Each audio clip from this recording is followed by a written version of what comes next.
She bit through the leather strap to keep from screaming as her daughter came into the world on a frozen dirt floor. Blood pooled beneath her, mixing with the straw and manure of a livestock pen, while men outside argued over her price. 19 years old, sold 3 times before, and now they'd auction her off before the cord was even cut. But when a gray-eyed stranger paid $300 and whispered, "You belong to no one now," she didn't know whether to believe him or run. Stay until the end and comment your city below so I can see how far this story travels.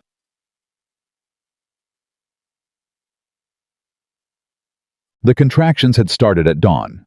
By noon, Eleanor Callahan couldn't stand anymore.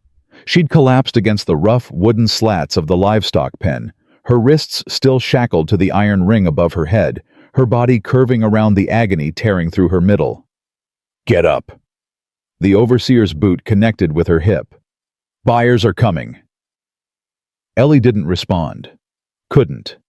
Another wave of pain crashed through her, and she clenched her teeth so hard she tasted blood. "I said get up, breeder." "She's in labor, you damn fool." A woman's voice, tired and hollow, came from somewhere nearby. "Baby's coming whether you like it or not." The overseer, a thick-necked man named Harlan, spat tobacco juice into the straw. "Then get it out of her. Auction starts in 2 hours." Ellie heard his boots crunch away through the frozen mud. She pressed her forehead against the cold wooden slat and tried to breathe. The chains bit into her wrists every time she moved, the metal burning against her raw skin.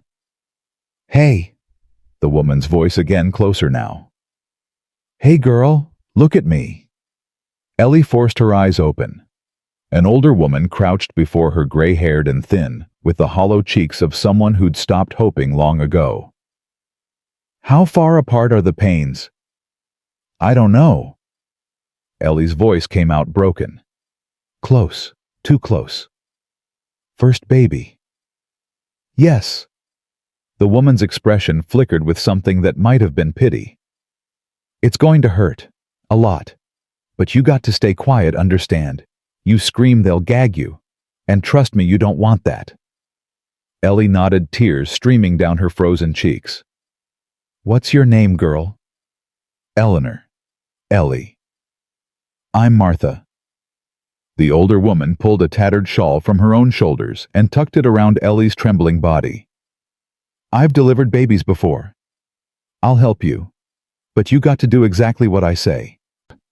Another contraction hit, and Ellie bit down on her own fist, swallowing the scream that clawed at her throat. The pain was blinding, all-consuming, like being torn apart from the inside. "That's it." Martha's hands were gentle on her belly. "Good girl. Breathe through it." "I can't do this," Ellie gasped. "I can't. Not here. Not like this." "You don't have a choice, child.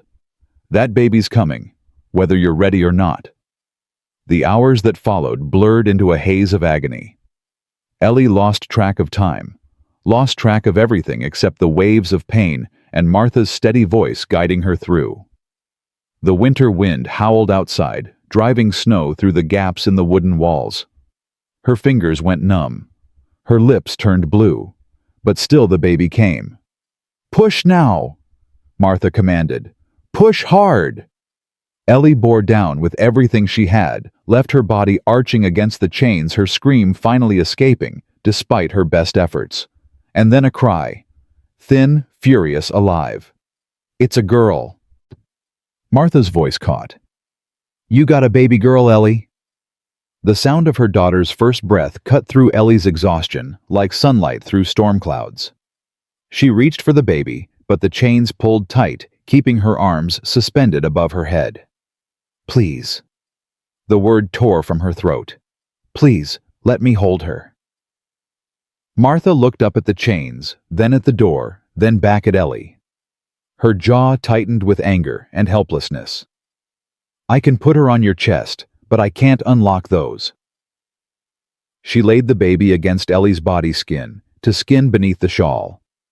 The infant was slick with birth, impossibly small, her face scrunched and red. But she was alive. She was breathing. She was real. Hey, Ellie whispered, her voice breaking. Hey, little one. I'm here. I'm right here. The baby rooted against her, seeking warmth, seeking safety. Ellie pressed her lips to the tiny head, breathing in the scent of new life, and felt something crack open in her chest. Love. Pure, overwhelming, terrifying love. I won't let them take you, she murmured against her daughter's soft hair. I won't. I promise. But even as she said it, she knew it was a lie. She had no power here. She was property, same as this child. Tomorrow or the next day they'd be separated, sold to different owners. She'd never see her daughter again. The thought made her want to die. Ellie! Martha's voice was urgent. Someone's coming. The door crashed open and Harlan strode in, his face twisted with irritation. Auction's starting early. Buyers are getting restless. His eyes fell on the baby and narrowed. She alive? Yes. Martha positioned herself between Harlan and Ellie. They both need rest. The girl lost a lot of blood. Don't care. Harlan pulled out a key and approached the chains. She goes on the block in 10 minutes. Clean her up. She can barely stand. Then she'll sit. He unlocked one wrist, then the other, letting Ellie collapse forward. You got 10 minutes. Make her presentable. He left the door swinging open behind him. Cold wind rushed in, carrying snowflakes that settled on the straw like tiny frozen stars. Martha helped Ellie sit up, supporting her weight when she swayed. Can you hold the baby? I won't let her go. Good. Keep her warm. Keep her close. Martha's eyes were bright with tears she refused to shed. And Ellie, listen to me. Whoever buys you, whatever happens, you survive. You hear me? You do whatever you have to do to stay alive. What's the point? Ellie's voice was hollow. They're going to take her from me anyway. You don't know that. I've seen it happen. They sell the babies separate. Better price that way. Martha had no answer for that. Because they both knew it was true. The auction yard was chaos. Torches sputtered in the wind, casting dancing shadows across the snow. Men crowded around a raised wooden platform, their breath fogging in the freezing air, their voices loud with liquor and anticipation. The smell of horses and tobacco and unwashed bodies hung thick despite the cold. Ellie stood shivering in a line of women, her daughter pressed against her chest beneath the thin shawl. Her legs could barely hold her. Blood still trickled down her inner thighs, staining the snow pink where she stood. Lot 14. Young female. Irish stock. 21 years old. The auctioneer's voice boomed across the yard. Pretty thing when she's cleaned up. Good teeth. Proven fertile. A woman was dragged onto the platform.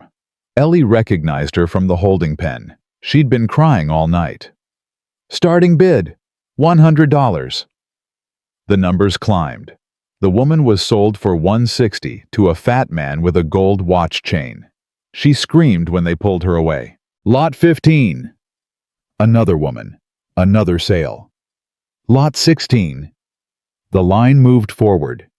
Ellie clutched her baby tighter, her heart hammering against her ribs.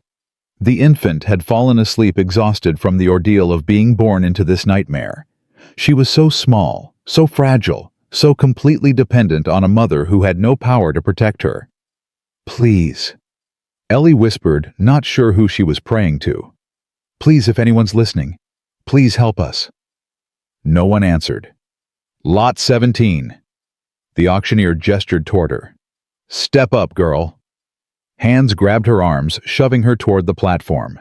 She stumbled on the frozen steps, nearly falling, and only pure desperation kept her from dropping her daughter. Careful with the merchandise. The auctioneer yanked her upright and positioned her at the front of the platform. Gentlemen, feast your eyes. The crowd pressed closer. Dozens of faces stared up at her, ruddy and eager and hungry. She saw them looking at her body, calculating her worth, measuring her like livestock. 19 years old. The auctioneer announced. Healthy female. And look here, she comes with a bonus. He grabbed the shawl and pulled it aside, revealing the sleeping baby. Fresh newborn born just hours ago. Mother and daughter available as a set, or separate if you prefer. Murmurs rippled through the crowd. Someone laughed. Starting bid for the pair. $200. A voice from the back. 200. 220. 240. Ellie stared straight ahead, her vision blurring. The voices blended into a roar. She felt her daughter stir against her chest and tightened her arms instinctively. 260. 280. I want just the girl. A man pushed forward through the crowd. He was young, maybe 30, with cruel eyes and a smirk that made Ellie's skin crawl. Leave the brat. I got no use for a squalling infant. 300 for the female alone. The auctioneer nodded approvingly. Do I hear 320 for the pair? Come on, gentlemen, 2 for the price of. 300 for both. A new voice cut through the noise, low calm carrying despite its quietness. The crowd parted. A man stepped forward. Tall, broad-shouldered, wearing a dark coat and a wide-brimmed hat, pulled low against the snow. His face was weathered by sun and wind, older than the others, maybe mid-30s, with a jaw that looked like it had been carved from granite. But his eyes were the color of winter sky, pale gray, sharp, unreadable. They swept over the platform, over the auctioneer, over the leering crowd, and finally settled on Ellie. She couldn't look away. 300 for both, he repeated. Cash. Now hold on. The young man with cruel eyes stepped forward. I bid 300 first. For one, I'm buying both. The hell you are. I want the girl. Then you should have bid faster. The gray-eyed stranger didn't raise his voice, but something in his tone made the other man take a step back. 300. Both. Final offer. The auctioneer looked between them, sensing potential profit. 320 for just the female going once. No one spoke. Going twice. Silence. Sold. The gavel cracked like a gunshot. To the gentleman in the black coat. 300 for the pair. The crowd grumbled and began to disperse. The young man with cruel eyes shot a poisonous look at the stranger before stalking away into the snow. Ellie stood frozen on the platform, her legs shaking, her arms locked around her baby. The stranger approached, his boots crunching through the frozen mud. He stopped at the base of the steps and looked up at her. Can you walk? His voice was quiet, not demanding, asking. Ellie nodded, though she wasn't sure it was true. Then come down. Careful on the ice. He didn't reach for her, didn't grab her arm or pull her along like property. He just waited, his pale eyes patient, while she navigated the icy steps on trembling legs. When she reached the bottom, she swayed. The world tilted sideways. She was going to fall. A hand caught her elbow, steady, firm, but not rough. Easy. I've got you. She looked up at him, this stranger who'd just spent $300 to own her and her daughter. $300 was a fortune, more than most people saw in a year. What did he want? What would he demand in return? Why? The words scraped out of her raw throat. The stranger released her elbow and stepped back, giving her space. Let's get you somewhere warm first. Questions can wait. He turned and walked toward the edge of the yard, where a wagon waited in the shadows. He didn't look back to see if she was following, didn't threaten or command. He just walked. And Ellie, with no other choice and nowhere else to go, followed.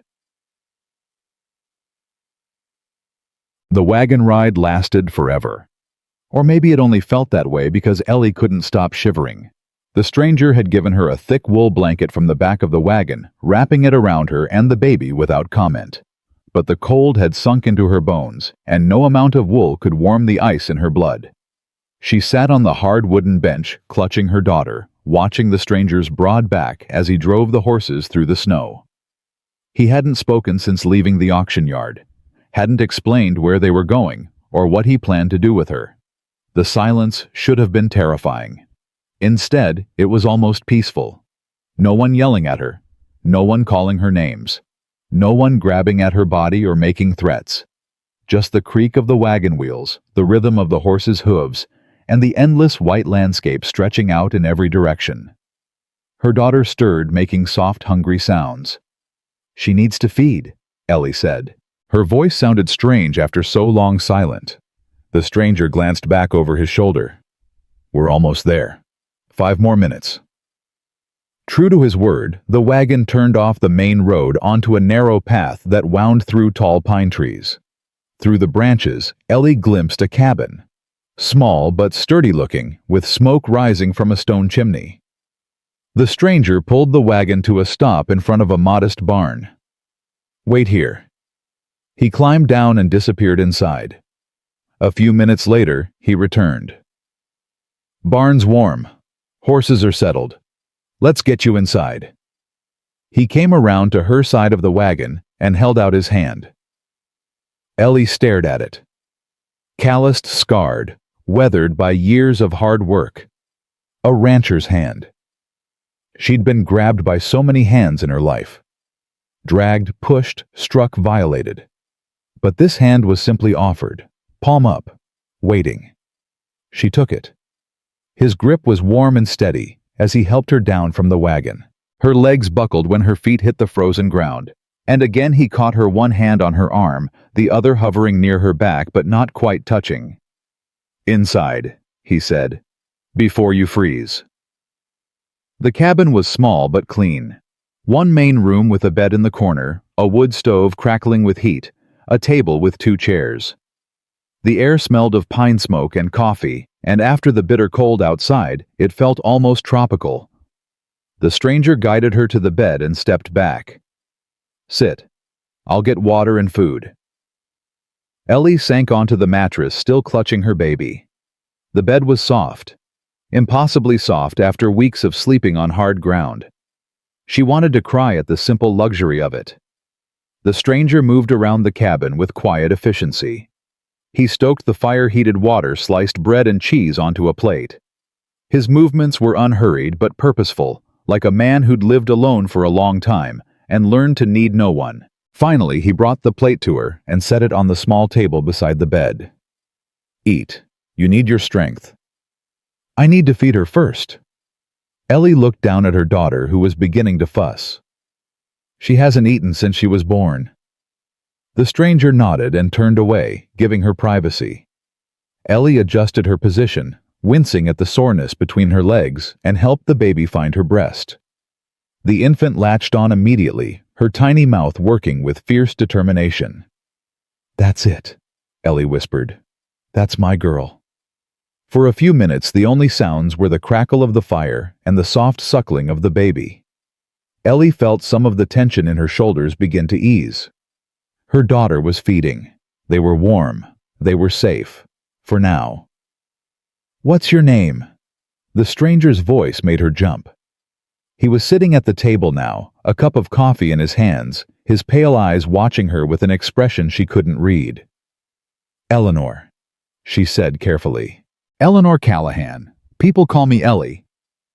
"Ellie," he repeated as if testing the weight of it. "I'm Samuel Thornton. Most folks call me Sam." "Where are we? What is this place?" "My ranch, about 15 miles north of town." He took a slow sip of coffee. 200 acres, mostly cattle. I built this cabin myself when I first settled here." "Why did you buy me?" The question hung in the air between them. Sam set down his cup and leaned forward, his elbows on his knees. "Because nobody should be sold." His voice was flat, matter-of-fact. Especially not a woman who just gave birth. "That's not an answer." "It's the only one I've got." Ellie stared at him, searching for the lie, the angle, the hidden cruelty. Men didn't spend $300 out of kindness. Men didn't bring women home and ask for nothing. There was always a price. Always. "What do you want from me?" Sam held her gaze steadily. "Nothing." "I don't believe you." "I know." He stood and crossed to the stove, pouring more coffee. "I don't expect you to. Not yet. Maybe not ever." He turned back to face her.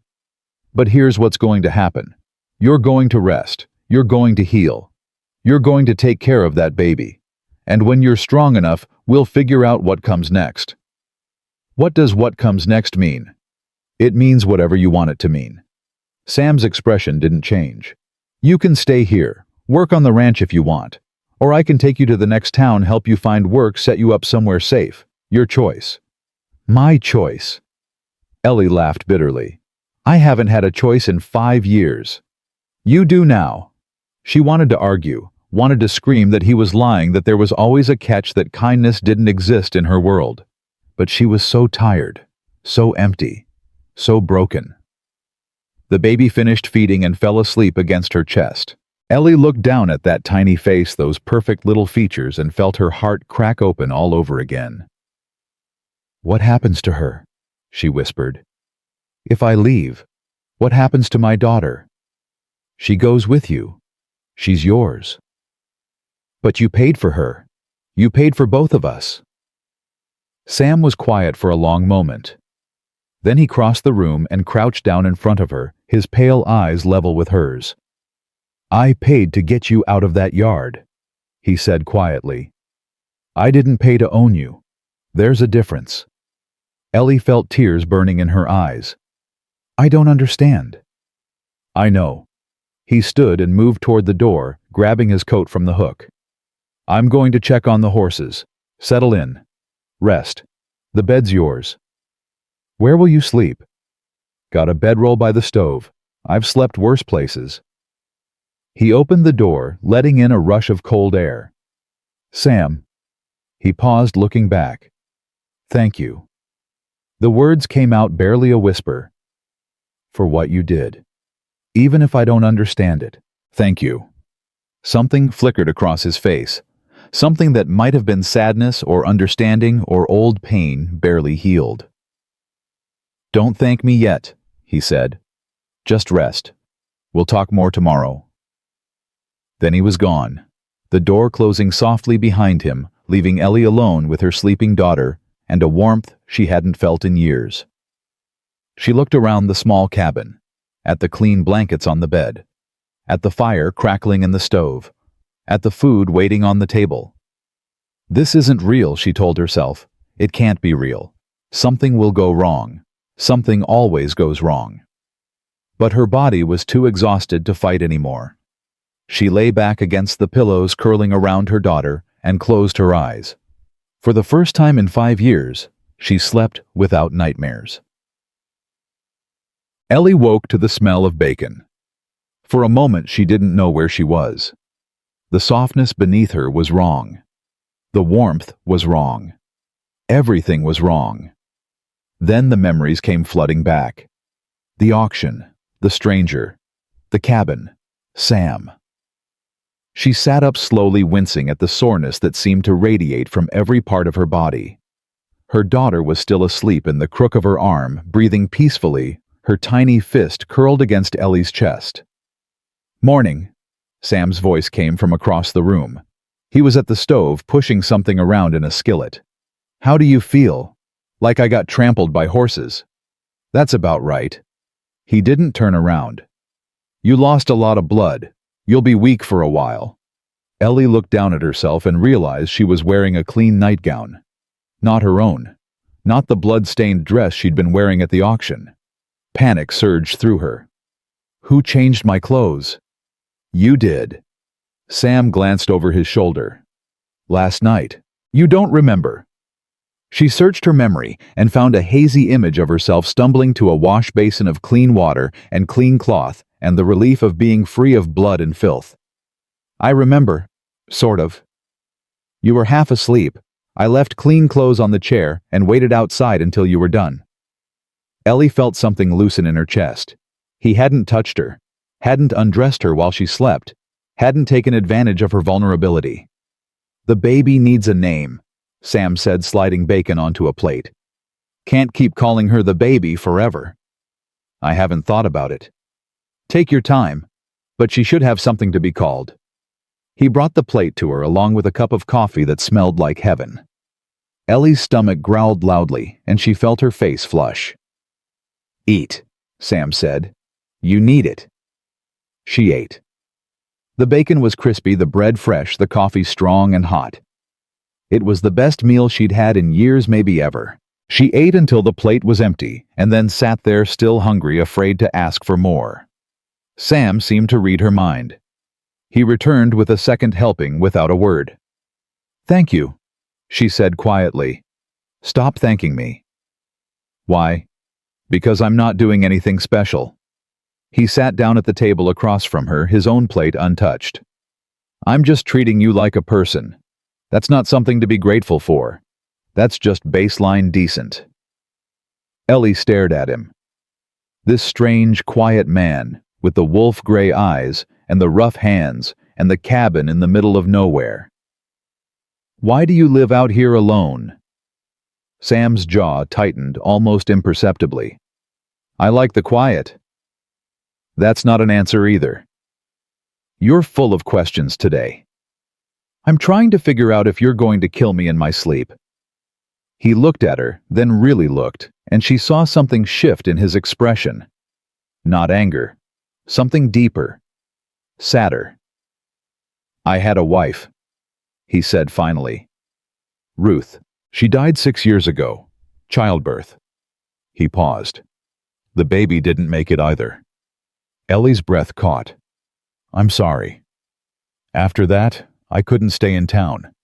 Couldn't look at the places we'd been together, the house we'd built. So I came out here. Started over." He picked up his coffee cup, staring into it like it held answers. "I'm not going to hurt you, Ellie. I know you don't believe that yet, but I've seen enough pain in this life. I'm not interested in causing more."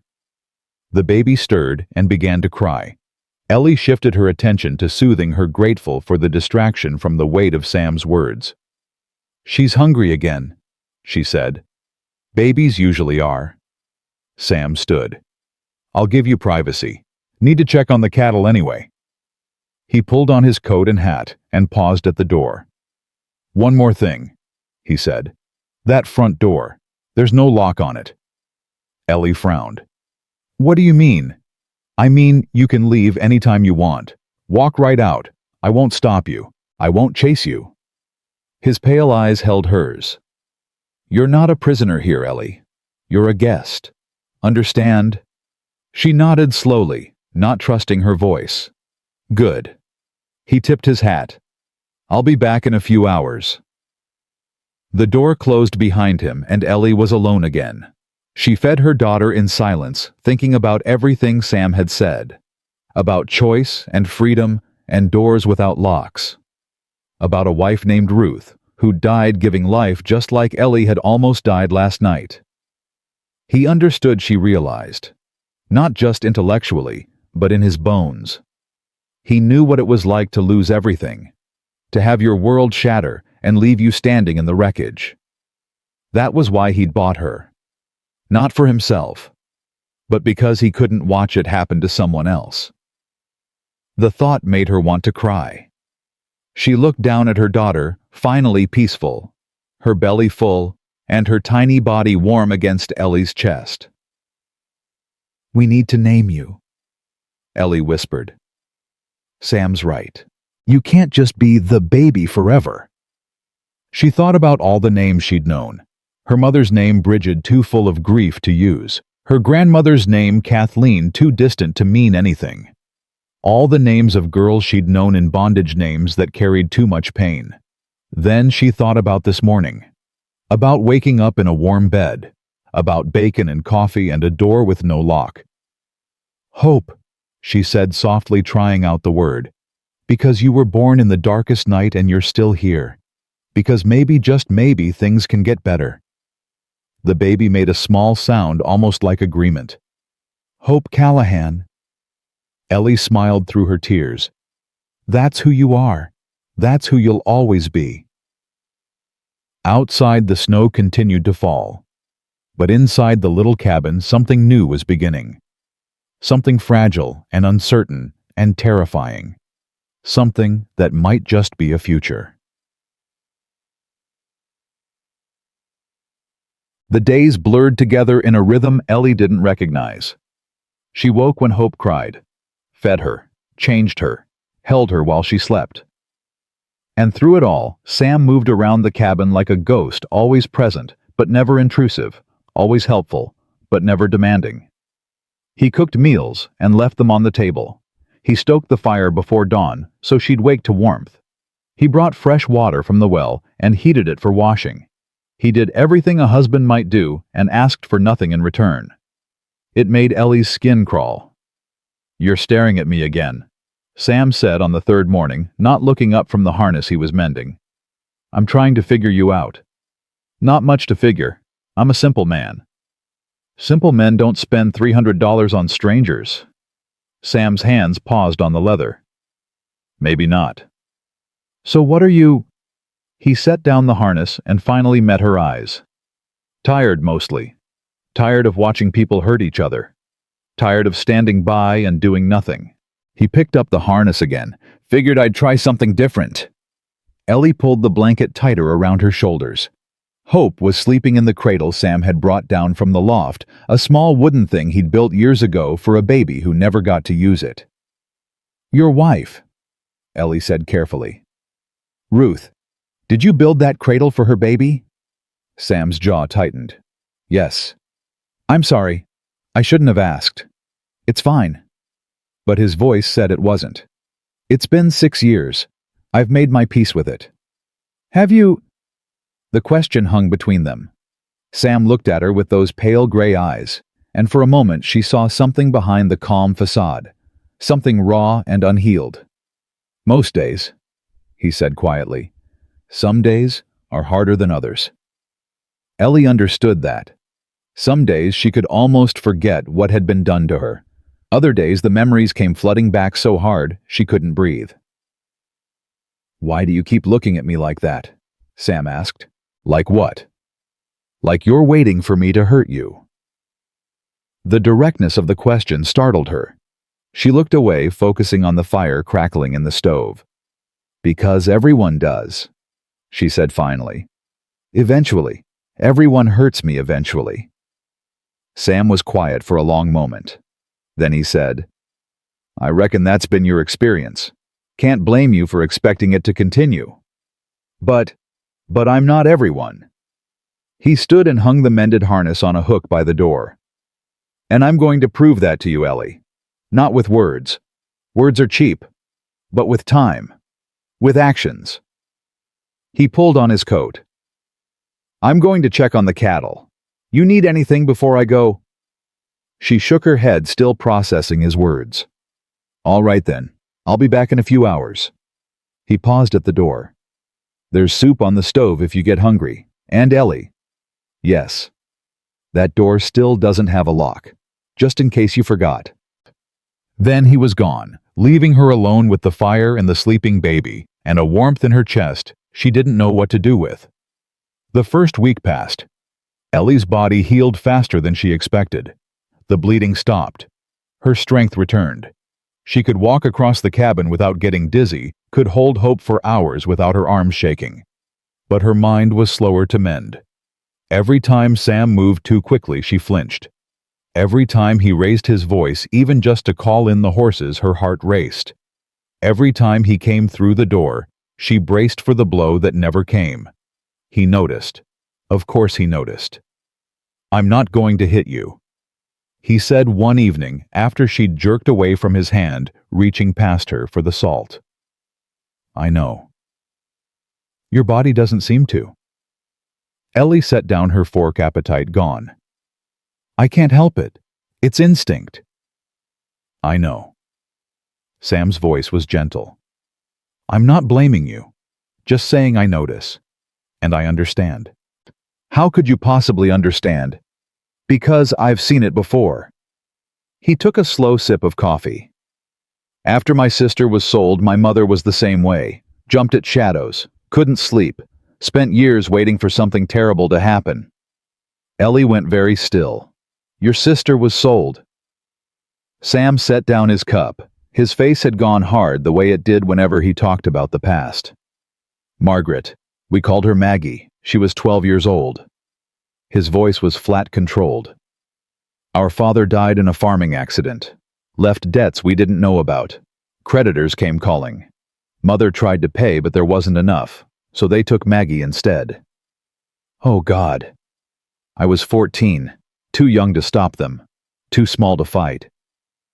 Sam's hands had curled into fists on the table. I watched them drag her out of the house. She was screaming my name, begging me to help her, and I couldn't do a damn thing. Ellie felt tears burning in her eyes. Sam. I never saw her again. Don't know if she's alive or dead. Don't know what happened to her. He looked up, and his pale eyes were bright with old pain. That's why I was at that auction, Ellie. Not to buy. I never buy. But sometimes I go just to watch. Just to see if maybe one day I'll find her. And instead you found me. Yeah. His voice softened. I saw you up on that platform holding that baby bleeding and terrified, and all I could think was, that could be Maggie. That could be my sister and nobody's helping her. He shook his head. I couldn't save Maggie, but I could save you. Ellie didn't know what to say. What could she say?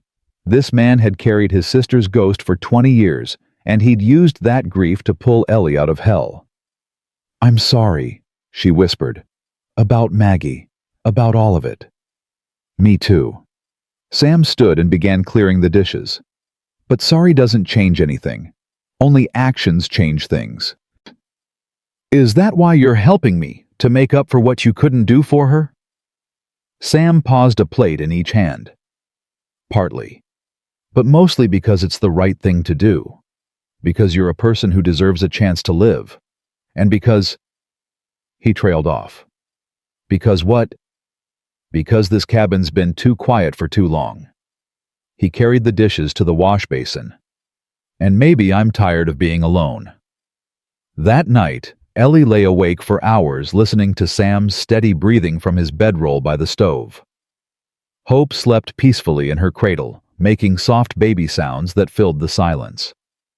He wasn't what she'd expected. Nothing about this was what she'd expected. She'd spent 5 years learning that men took what they wanted, that kindness was always a trap, that hope was a luxury she couldn't afford. And now, here was this quiet rancher, with his wolf-gray eyes and his dead wife and his lost sister, offering her everything she'd dreamed of and asking nothing in return. It terrified her. Because if she started to believe in it, started to trust it, started to hope, then losing it would destroy her. Better to stay guarded. Better to keep waiting for the other shoe to drop. Better to protect what was left of her heart. But even as she told herself this, she could feel the walls starting to crack. The second week brought snow. Not the light flurries that had fallen since Ellie arrived, but a real storm that howled around the cabin for 3 days straight. The wind rattled the windows and drove drifts up against the door, and Sam had to dig a path to the barn each morning just to feed the horses. Ellie watched him from the window, this solitary man fighting against nature, with nothing but a shovel and stubborn determination. He never complained, never cursed the weather, just did what needed to be done and came back inside with snow in his hair and ice on his beard. You'll catch your death, she said when he stumbled through the door on the second day, his lips blue with cold. Probably. He stripped off his frozen coat and moved toward the stove. But the horses need to eat. You could wait until the storm passes. They'd starve. Can't ask them to wait on weather. Ellie poured coffee and brought it to him without thinking. He took the cup with a surprised look, his cold fingers brushing against hers. Thank you, he said. It's just coffee. It's the first time you've done something for me without being asked. Ellie hadn't realized it until he said it. She stepped back, flustered. I should check on Hope. She's sleeping fine. I can hear her breathing from here. Sam wrapped both hands around the warm cup. Sit with me, just for a minute. She hesitated, then sat at the table across from him. What's wrong? Sam asked. Nothing. Ellie? She looked up at him, at his weathered face and his patient eyes. I don't know how to do this, she admitted. I don't know how to be here, how to act, what you expect from me. I don't expect anything. Everyone expects something. I'm not everyone. He said it without irritation, just statement of fact. And I know you don't believe that yet, but I keep saying it because it's true. There's no test you have to pass, no performance you have to give. You're just here. That's enough. Why? Why what? Why is that enough? Ellie's voice cracked. I'm nobody. I'm nothing. I'm a woman who's been bought and sold and used up.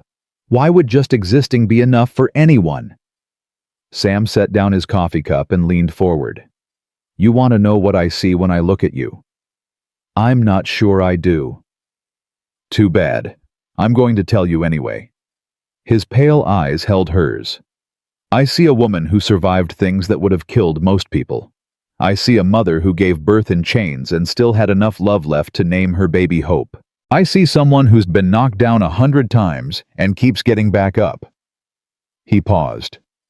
That's not nothing, Ellie. That's the strongest damn thing in the world. She couldn't speak. The tears she'd been holding back for days finally spilled over, streaming down her cheeks. Sam didn't move to comfort her, didn't try to touch her. He just sat there steady and patient while she fell apart. I'm sorry, she gasped when she could breathe again. I don't know why I'm crying. Because you're safe enough to, he said simply. Sometimes we hold it together until we don't have to anymore. Then it all comes out. Is that what happened to you after Ruth died? Sam was quiet for a long moment. Yeah, I held it together for the funeral, for the burial, for the first week. Then one morning I woke up and I couldn't stop screaming. Screamed until my voice gave out. Then I just lay on the floor and stared at the ceiling for 3 days. What made you get up? Honestly, the horses. They needed to eat. Couldn't let them starve because I was drowning in grief. He smiled faintly. Animals don't care about your pain. They just need you to show up. So I showed up, and eventually showing up got easier. Ellie wiped her face with the back of her hand. Is that what you're doing with me? Showing up. Trying to. Sam stood and refilled his coffee cup. It's the only thing I know how to do. The storm broke on the 3rd day. Ellie woke to silence so absolute after the constant howling that she thought for a moment she'd gone deaf. Then she heard Hope's soft breathing and Sam moving around the cabin, and she realized the wind had finally stopped. Sun's out, Sam said when he saw her stir. Going to be cold but clear. Thought I might ride into town for supplies.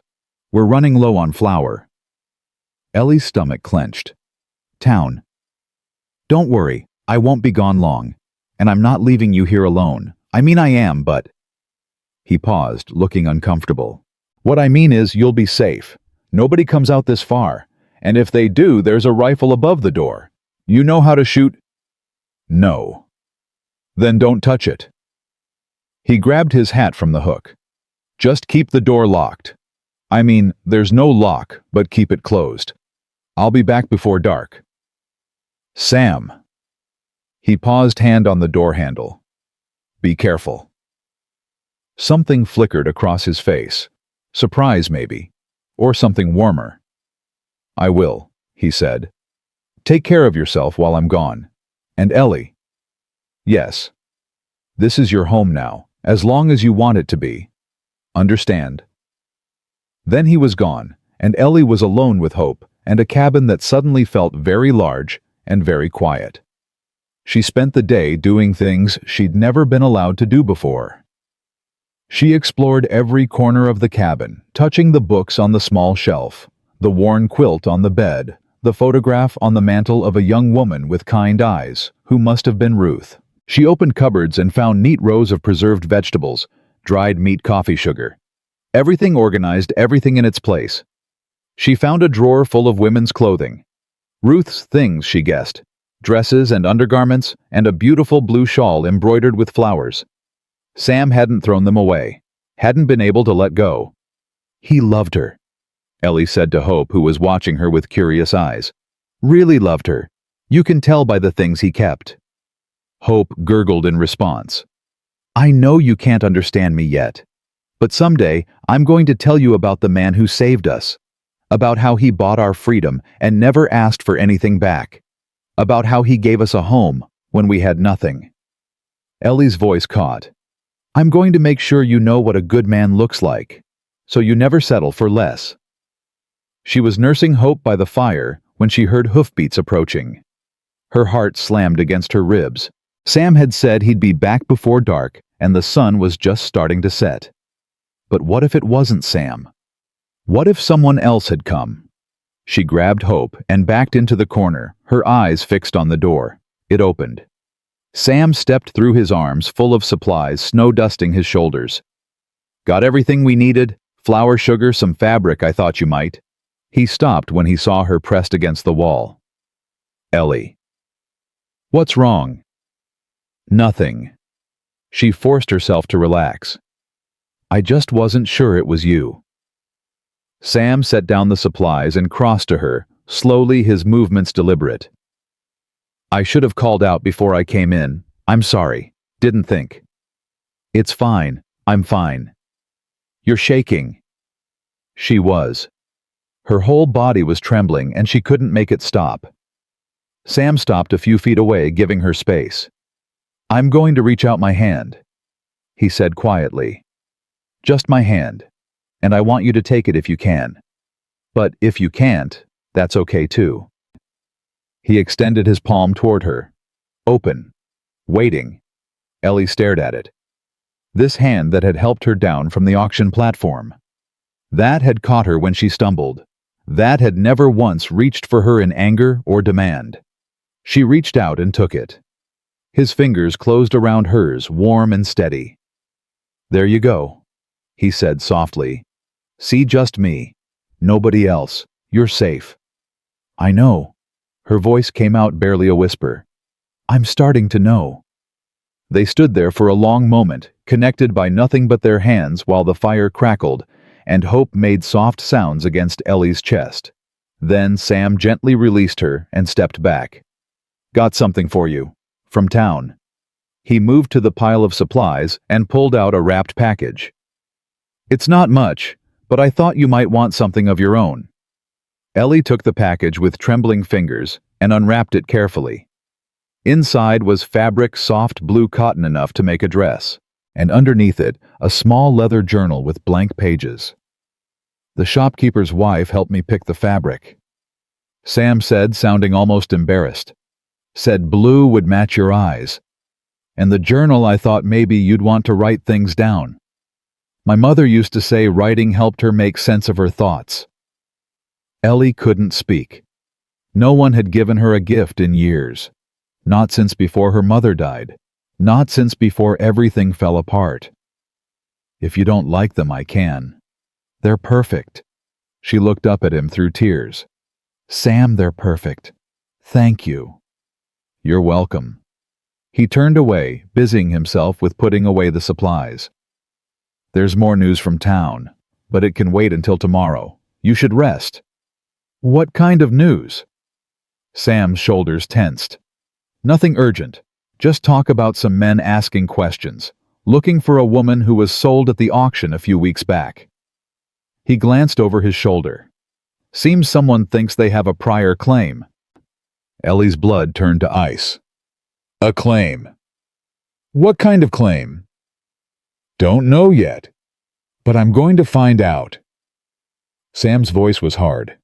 Nobody's taking you from here, Ellie. I promise you that. You can't promise that. If they have papers, if they have legal, then I'll buy the papers. I'll buy whatever needs buying. And if that doesn't work, I'll figure something else out. He turned to face her fully. You're not property anymore. You're a person. And I'm going to make damn sure you stay that way.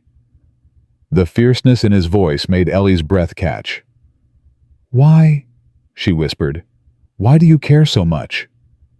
Sam was quiet for a long moment. Then he said, Because I couldn't save Maggie. Because I couldn't save Ruth. Because I've spent 20 years watching people I love get taken away, and I'm done. I'm done standing by.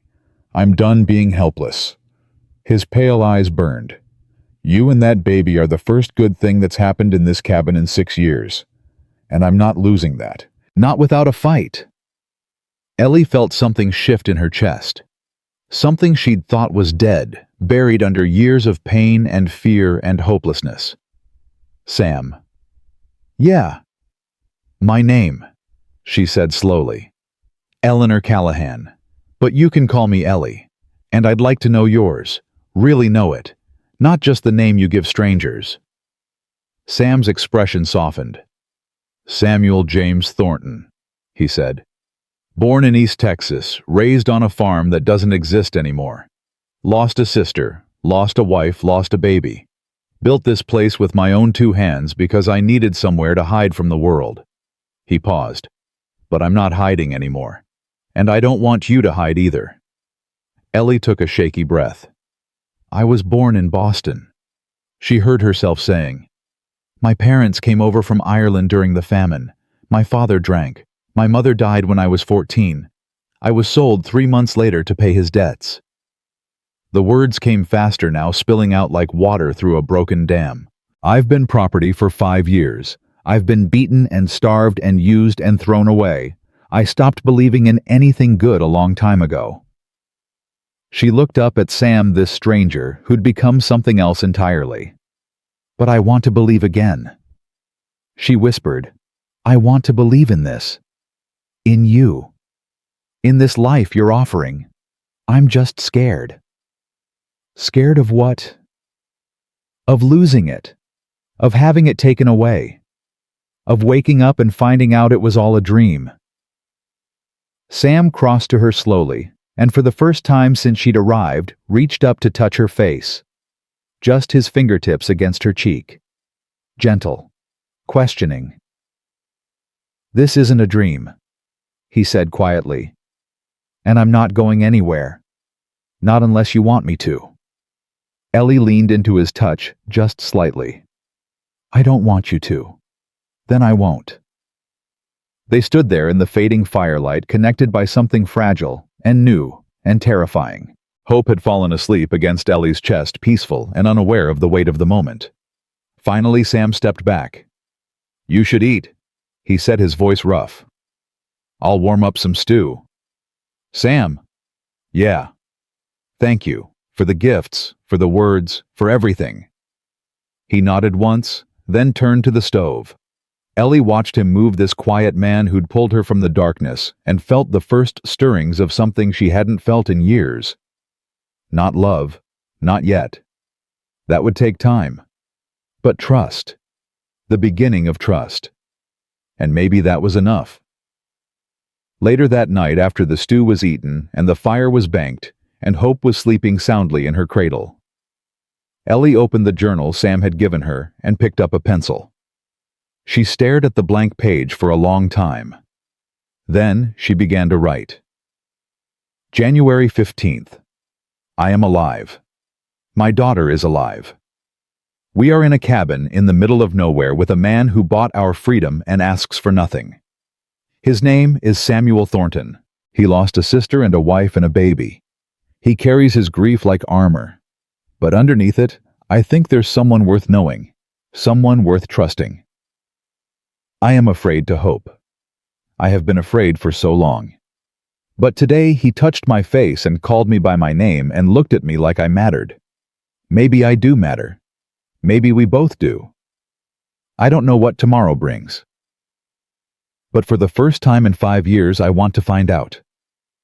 She closed the journal and pressed it against her chest. Outside, the wind had started to blow again, but inside the cabin, everything was warm. Everything was quiet. Everything was beginning. 3 weeks passed, and Ellie began to forget what fear tasted like. Not completely. The old instincts still lived in her bones, still made her flinch at sudden movements and loud sounds. But the constant terror that had been her companion for 5 years was fading, replaced by something quieter. Something that felt almost like peace.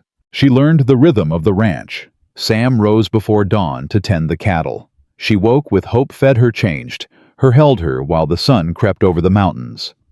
They ate breakfast together, she and Sam talking about small things, weather and horses, and how much Hope had grown. Then Sam went out to work, and Ellie stayed in the cabin caring for her daughter and slowly making the space her own. She'd sewn the blue fabric into a dress, wearing it for the first time on a Sunday morning that felt like church, even though they didn't pray. Sam had looked at her for a long moment, then said, "Ruth would have liked you. She always said blue was the color of new beginnings." Ellie had cried at that. She seemed to cry a lot these days, but the tears felt different now, cleansing instead of desperate. She was hanging laundry on the line behind the cabin when she heard it, a sound that didn't belong, high and thin, carried on the winter wind. Crying. Not Hope. Hope was sleeping in her cradle inside. This was different, older, more desperate. Ellie dropped the shirt she was holding and ran toward the sound. It was coming from the tree line, from the thick pines that bordered Sam's property. "Hello," she called. "Is someone there?" The crying stopped abruptly, then silence. "I won't hurt you." Ellie moved closer, her heart pounding. "I heard you crying. Do you need help?" A figure emerged from behind a tree, small, dirty, barely 3 feet tall. A child. A little girl with matted brown hair and huge, terrified eyes. She was wearing nothing but a thin, torn dress, her feet bare and blue with cold. She couldn't have been more than 4 years old. "Oh my God!" Ellie rushed forward and dropped to her knees in the snow. "Sweetheart, where did you come from? Where are your parents?"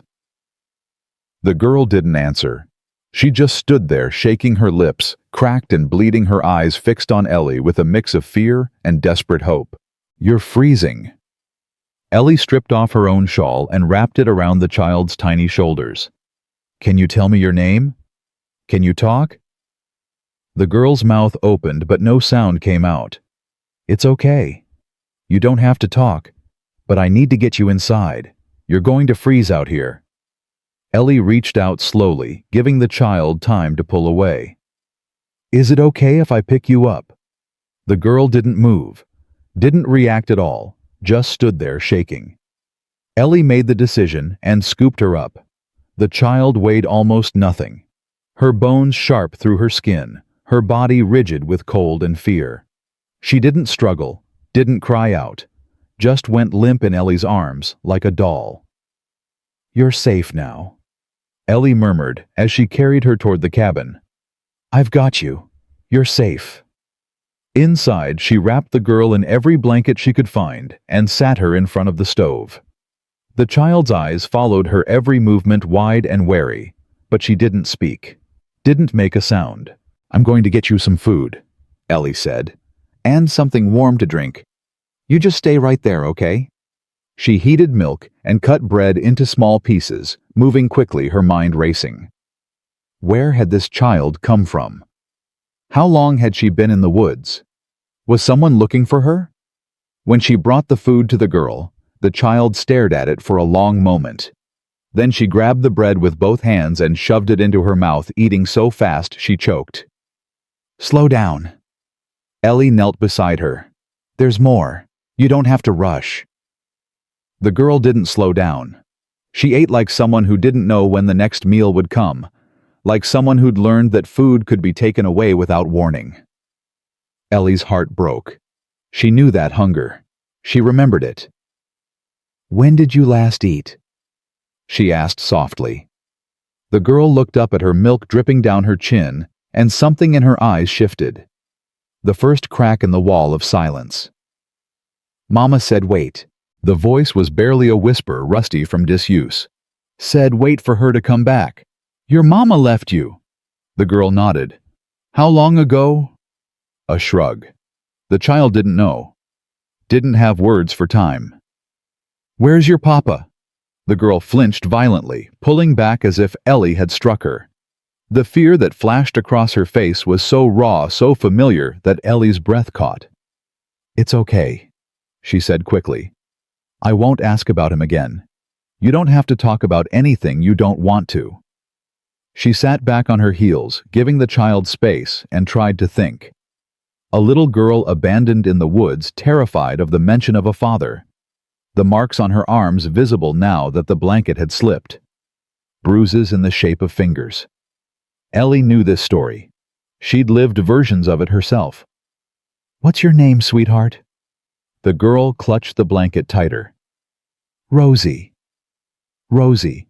That's a beautiful name. I'm Ellie. She gestured toward the cradle where Hope was starting to stir. And that's my daughter Hope. She's just a baby. Do you like babies?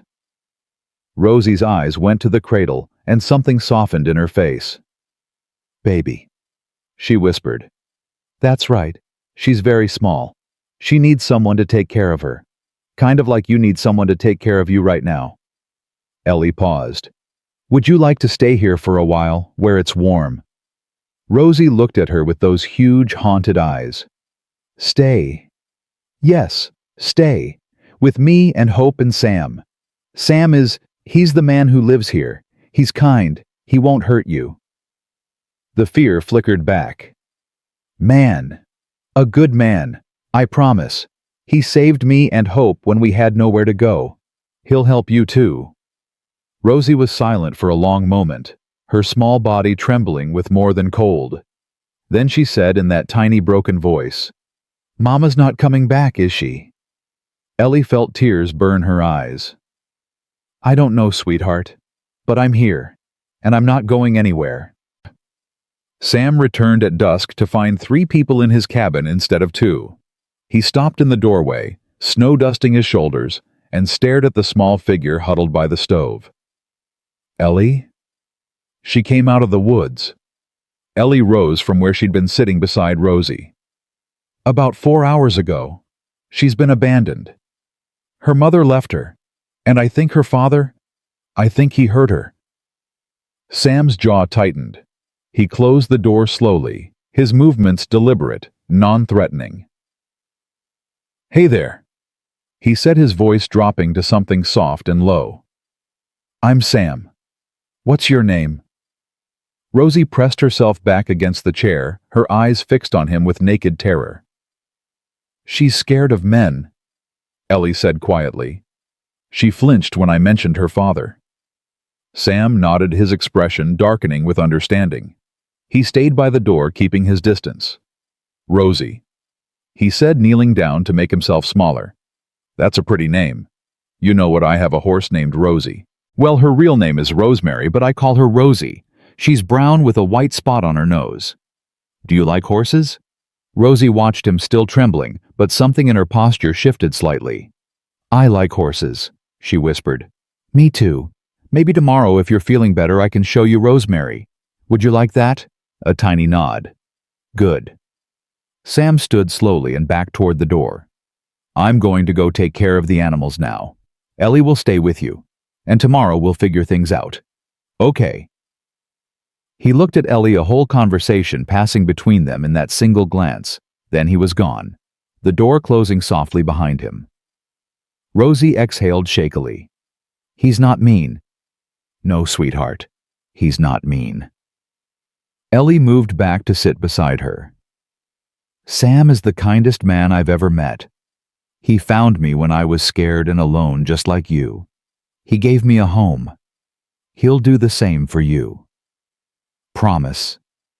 The word was so small, so hopeful, that it nearly broke Ellie. I promise. That night, after Rosie finally fell asleep on a pile of blankets by the fire, Ellie sat at the table with Sam, speaking in low voices.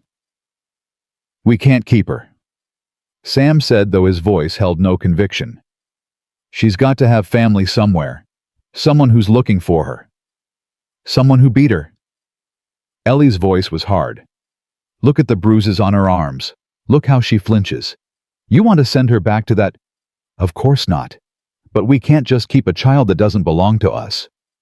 She doesn't belong to anyone. Ellie felt tears threatening again. Don't you see? She's like me. Like Hope. She's been thrown away. Left to die. She reached across the table and grabbed Sam's hand. You said you couldn't save Maggie. You said you couldn't save Ruth, but you saved me. You can save her too. Sam looked at their joined hands, then at Rosie's small form sleeping by the fire. If someone comes looking for her, then we deal with that when it happens. But until then, she stays. She has to stay. Ellie's grip tightened. Please, Sam, I can't let another child suffer the way I suffered. I can't." Sam was quiet for a long moment. Then he nodded.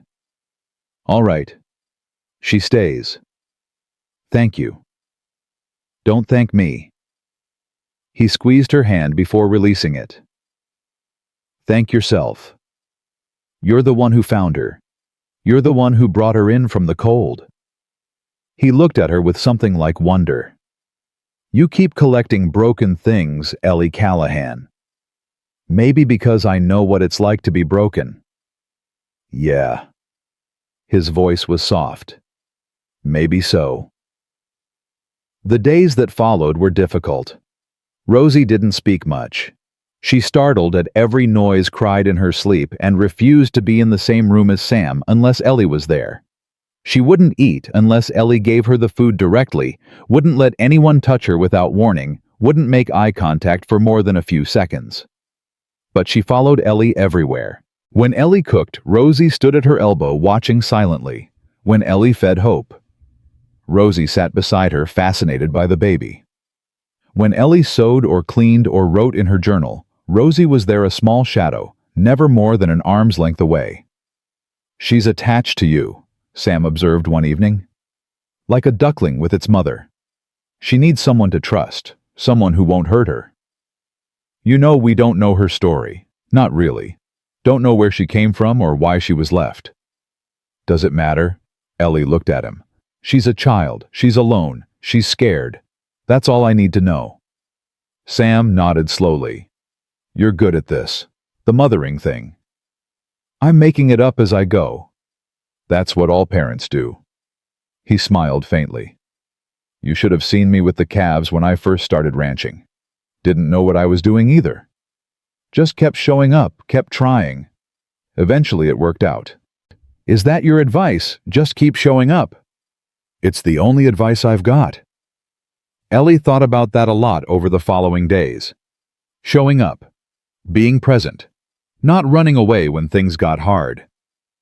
It wasn't complicated advice, but it was the kind that mattered. She showed up for Hope, feeding her at all hours, singing to her when she cried, watching her grow stronger every day. She showed up for Rosie, patient and gentle, never pushing, never demanding. She showed up for Sam, sharing meals and conversations, and the quiet intimacy of living side by side. And slowly things began to change. It started with small moments. Rosie reaching for Ellie's hand during a thunderstorm. Rosie laughing at Hope's expressions. Rosie falling asleep against Ellie's shoulder instead of alone by the fire. Then bigger moments. Rosie calling her mama instead of Ellie. Rosie letting Sam sit next to her at dinner. Rosie asking if she could pet Rosemary the horse. "She's healing," Sam said one night, watching Rosie sleep peacefully for the first time since she'd arrived. "Because of you." "Because of us," Ellie corrected. "You've been patient with her, gentle. She sees that." "She still flinches when I get too close." "Give her time. Trust isn't built in a day." Speaking from experience, Ellie looked at him, at his weathered face and kind eyes. "Yeah," she said quietly. "Speaking from experience." A week after Rosie arrived, Ellie woke to find her sitting up in her blankets, staring at the window. "What is it, sweetheart?" "Someone's coming." Ellie's blood went cold. She moved to the window and looked out. In the early morning light, she could see a figure approaching on horseback. Not Sam. Sam was in the barn. This was someone else. "Stay here," she told Rosie. "Stay quiet. Take care of Hope." She grabbed the rifle from above the door, even though she had no idea how to use it, and stepped onto the porch. The rider was a man, middle-aged, well-dressed, with a cruel set to his mouth. He pulled his horse to a stop and looked down at her with an expression that made her stomach turn. "Morning, ma'am." He tipped his hat, but there was no courtesy in it. "I'm looking for a woman. Young red hair, had a baby a few weeks back. I'm told she might be staying on this property." "I don't know what you're talking about." "I think you do." The man's smile widened. "See, I have a contract that says that woman belongs to me, bought and paid for, and I'm here to collect. There's no one here but me. You're a terrible liar. The man dismounted and took a step toward the porch. I'm going to ask you one more time. Where is Eleanor Callahan? Ellie's hands tightened on the rifle. I'm Eleanor Callahan. The man's eyes lit up. Well now, that makes things simpler. He pulled a folded paper from his coat. I'm Cornelius Webb, and according to this contract, you belong to me. I don't belong to anyone. The law says different. Webb waved the paper. This here is a binding contract between myself and your previous owner.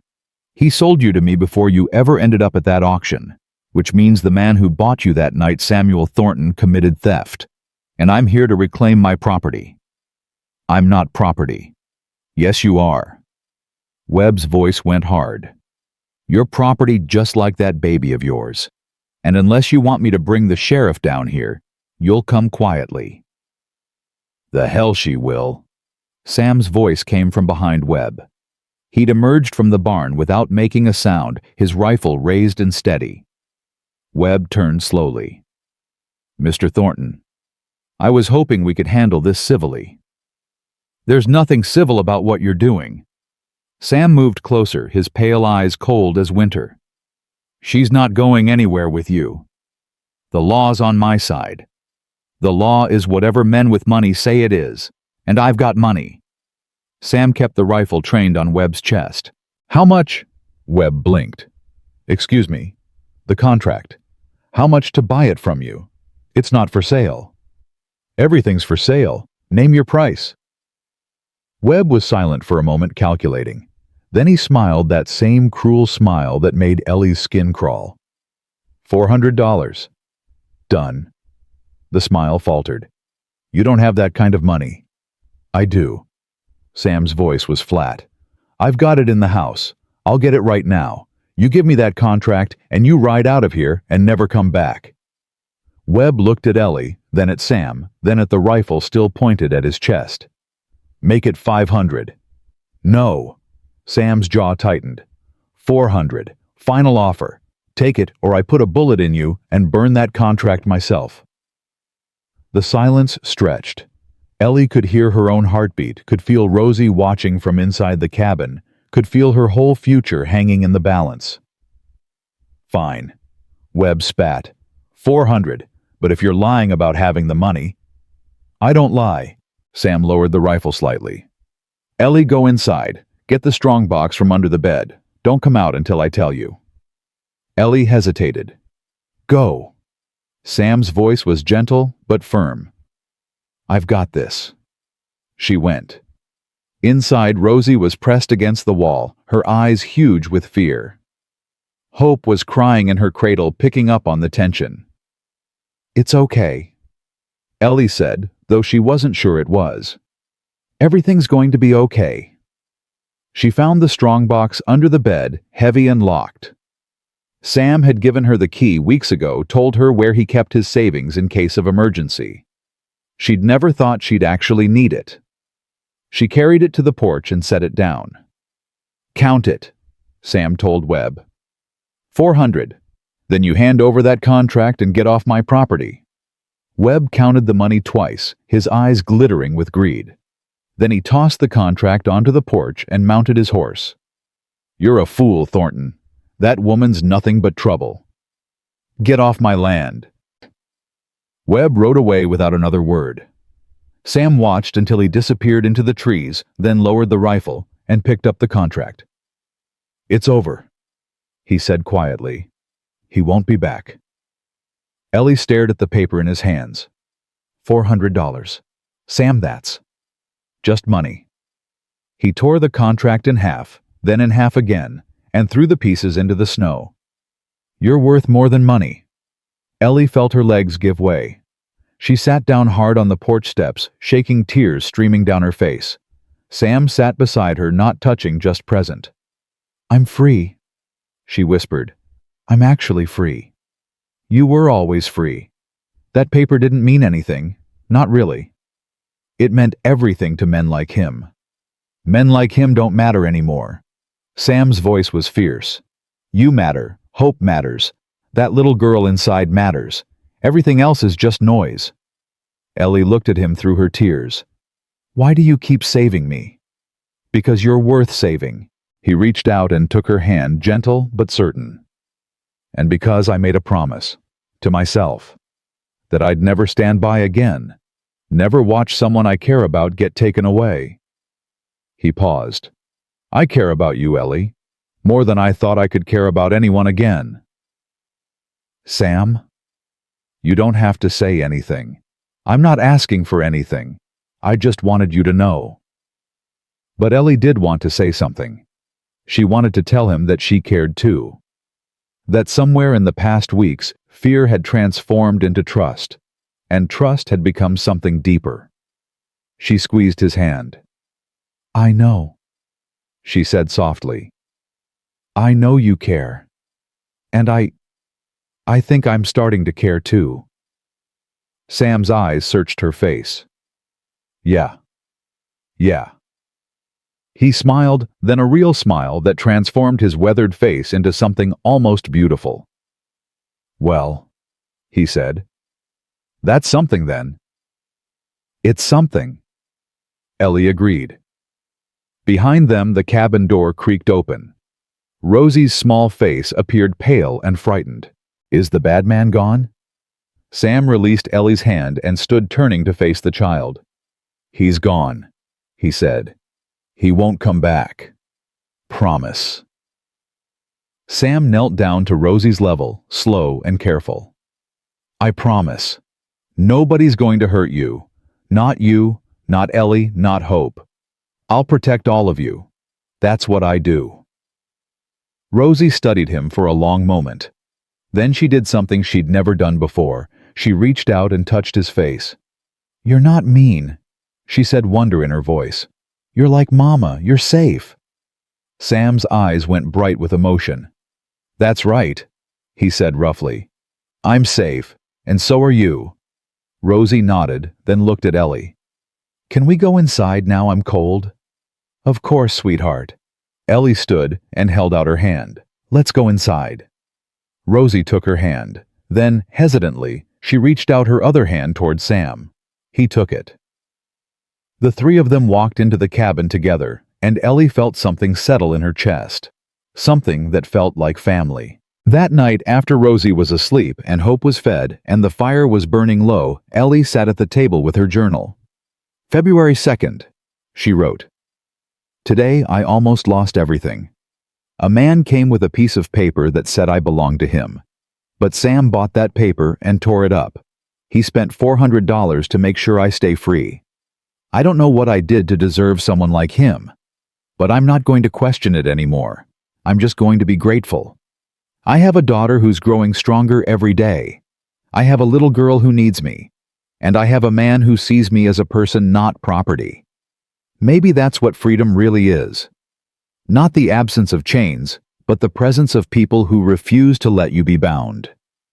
She closed the journal and looked across the room at Sam, who was mending a harness by lamplight. Sam. He looked up. Thank you. I told you to stop thanking me. I know, but I mean it. For everything. For today. For all of it. He set down the harness and crossed to her, stopping just close enough to touch, but not touching. You're welcome, he said. Now get some sleep. Tomorrow's going to be a long day. Why?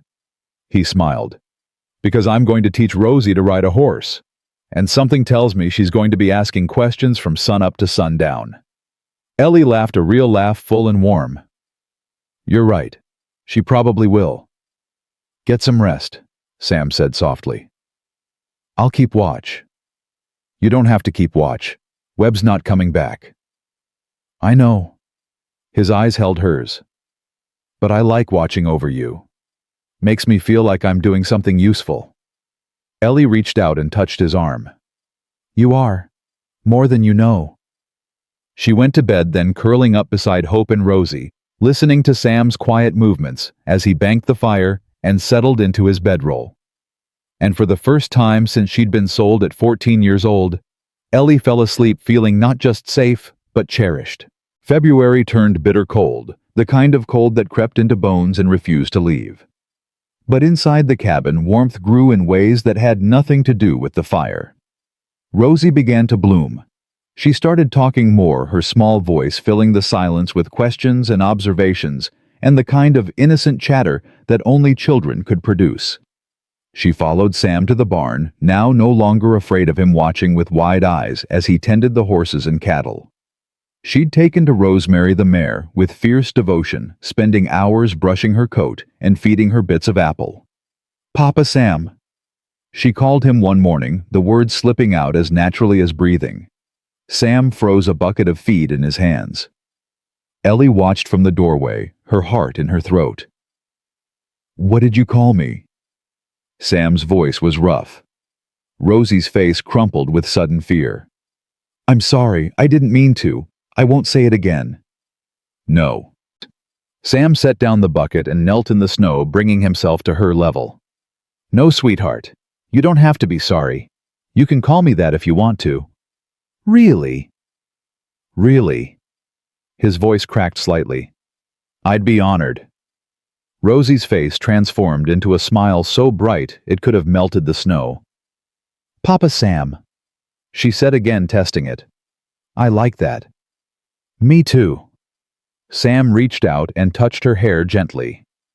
"Me too, little one." Ellie turned away before they could see her crying. That night, after the children were asleep, she and Sam sat at the table in the low lamplight, sharing coffee and quiet conversation, as had become their habit. "She called you Papa," Ellie said. "I noticed." "How do you feel about that?" Sam was quiet for a long moment, staring into his coffee cup. "Like I don't deserve it," he said finally. "Like I'm standing in for someone I'll never measure up to." "You're not standing in for anyone. You're just you. A broken man in a cabin in the middle of nowhere. A good man who saved 3 lives and asks nothing in return." Ellie reached across the table and covered his hand with hers. "Sam, she chose you. That little girl who's terrified of men, who flinches at shadows, she chose to call you Papa. That means something." Sam turned his hand over, lacing his fingers through hers. "What about you? What about me? What do you call me in your head, I mean? When you think about me?" Ellie felt heat rise to her cheeks. It was a direct question, the kind Sam rarely asked. "I call you Sam," she said carefully. "That's not what I meant." "I know what you meant." She looked down at their joined hands. "I think of you as the man who gave me my life back. The man who makes me feel safe. The man I trust." "Just trust?"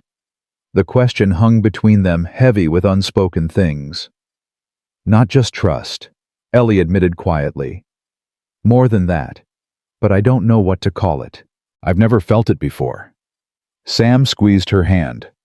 "I have," he said. "Once. A long time ago. With Ruth." He paused. "I didn't think I'd ever feel it again. Thought that part of me died with her. And now? Now I'm not so sure." His pale eyes held hers. "You make me feel things I thought I'd forgotten, Ellie. Hope. Wanting something for myself. Looking forward to tomorrow instead of just getting through it." "Sam." "I'm not asking for anything. I know you've been through hell. I know trust takes time. I just wanted you to know where I stand." He released her hand and stood. "I should check on the horses." "Sam, wait." He paused at the door. Ellie stood and crossed to him, her heart pounding. She stopped just close enough to feel the warmth radiating from his body. "I don't know what this is," she said. "Between us. I don't know how to name it or what to do with it. But I know I don't want you to leave. I don't want to be alone again. And when I think about the future, I think about you in it." Something shifted in Sam's expression. Something vulnerable and raw. "That's enough," he said roughly. "That's more than enough." He reached out and touched her face, his calloused fingers gentle against her cheek. Ellie leaned into the touch, her eyes closing. "Can I kiss you?" he asked, his voice barely above a whisper. Yes. The kiss was soft, careful, a question more than a statement. His lips brushed against hers once, twice, then lingered. Ellie felt something crack open in her chest, something she'd kept locked away for years. When they finally parted, both breathing unsteadily, Sam rested his forehead against hers.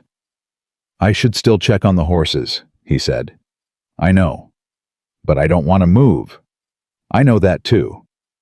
They stood there for another moment, wrapped in something new and fragile, before Sam finally stepped back. I'll be back soon, he said. I'll be here. He smiled, that rare, soft smile she was learning to treasure, and went out into the cold. Ellie touched her lips, still tingling from the kiss, and felt something she'd thought was dead stir back to life. Hope. Real hope. For herself for once, and not just survival. The peace lasted 3 more days. Ellie was teaching Rosie to make bread. The little girl's hands covered in flour when the sound of multiple horses reached them. Not one horse like Webb had ridden. Several. Sam appeared in the doorway, his face tight. Get the girls into the back. Stay there until I come for you. Who is it? I don't know yet. Just go. Ellie grabbed Hope from her cradle and took Rosie's hand. Come on, sweetheart. We need to go to the other room. Why? Rosie's eyes were huge. Is the bad man back? I don't know, but we need to be quiet and stay hidden, okay? Like a game. Rosie nodded, her small body trembling, but trusting. They huddled in the small back room Sam had added to the cabin, the one he'd been building for the children.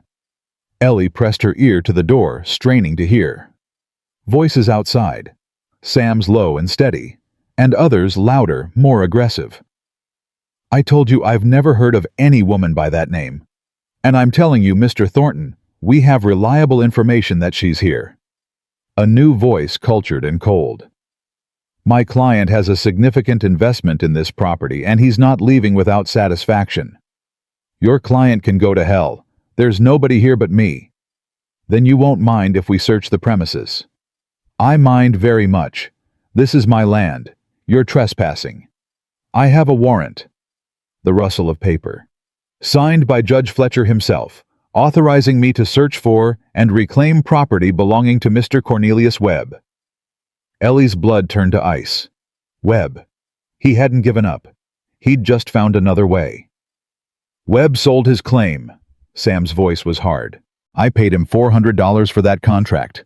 Watched him tear it up myself. Mr. Webb disputes that account. He claims the contract was never valid because it was signed under duress. Your duress, to be specific. A pause. He also claims you stole his property at gunpoint.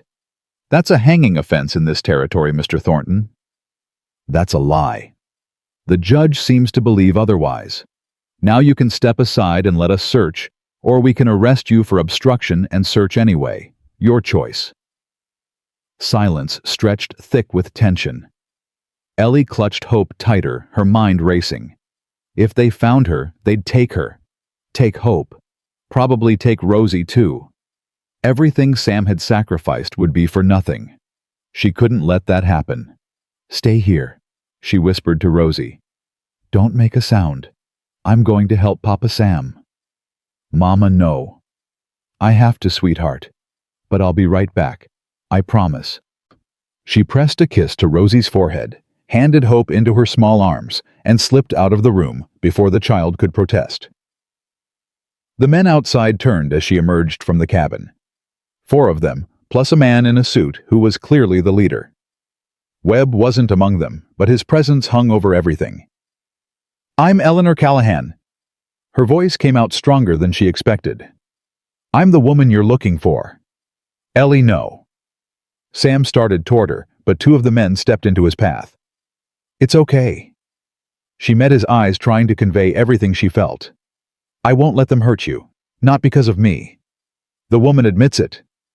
The suited man smiled, satisfied. Excellent. My name is Harrison Price, legal representative for Mr. Webb. You'll come with us now. On what grounds?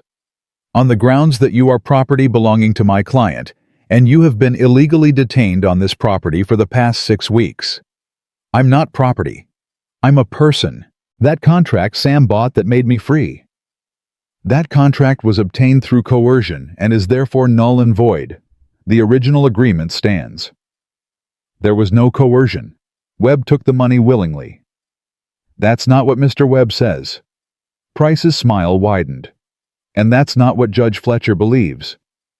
Now we can do this the easy way or the hard way. The easy way, you come quietly. The hard way. He gestured to his men. Well, let's just say it would be unpleasant for everyone. You're not taking her anywhere. Sam had broken free of the men blocking him and was moving toward Ellie, his whole body radiating protective fury. I don't care what your judge says. I don't care what Webb claims. She's not going with you. Then you leave me no choice. Price nodded to his men. Arrest Mr. Thornton for theft and obstruction, and collect the woman. Everything happened at once. Sam threw the first punch, dropping one man before the others could react. Ellie screamed as hands grabbed her arms, dragging her away from the cabin. She fought kicking and biting, but there were too many of them. Sam! He was fighting like a wild animal, fists and fury, but he was outnumbered.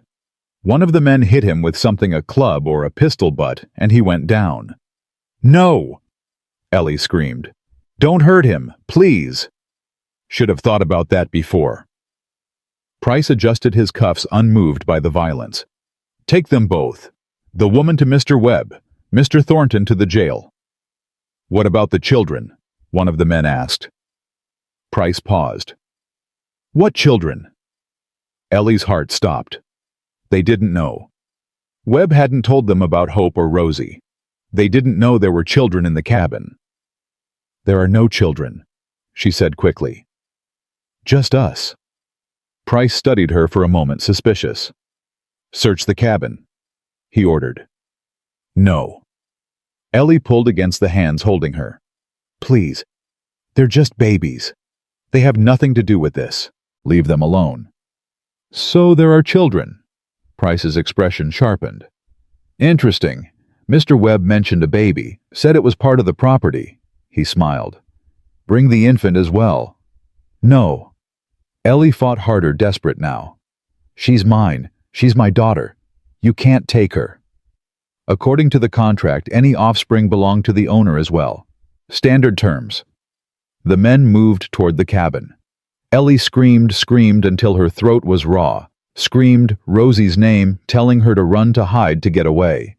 Then everything went black. She woke in motion, her body jolting against hard wood. A wagon. She was in a wagon, her hands bound her head, throbbing. She's awake, a voice nearby. Ellie forced her eyes open.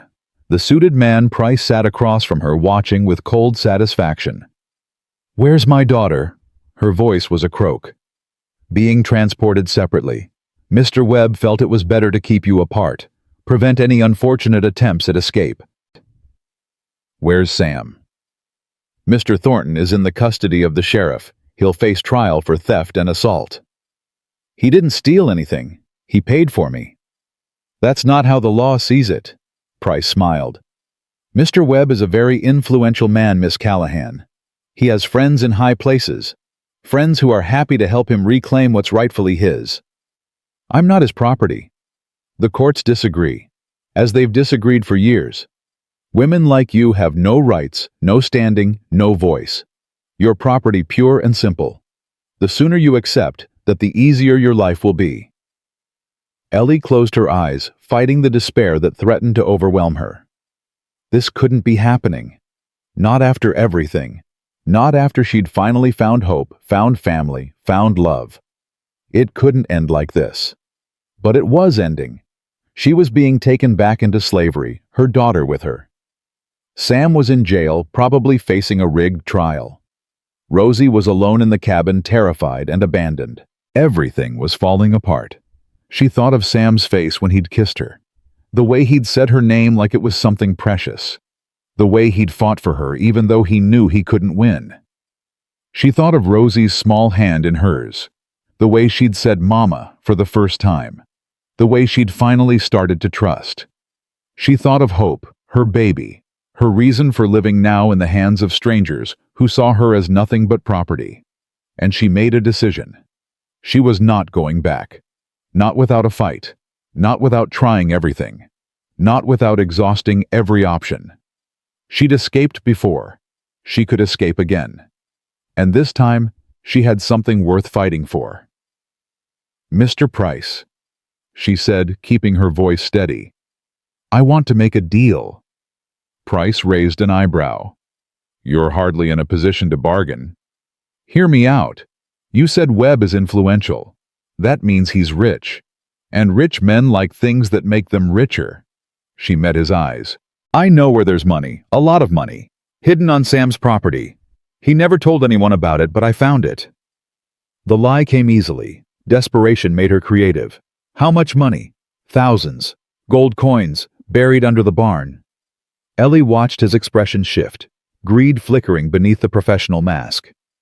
"I can show you where, but only if you let my daughter go." "Why would you do that?"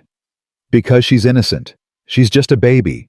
Whatever happens to me, she deserves a chance." Ellie forced tears into her eyes. It wasn't hard. "Please, let me give her that chance. Then I'll show you the gold, and you can take me wherever you want." Price studied her for a long moment. "You're lying." "I'm not.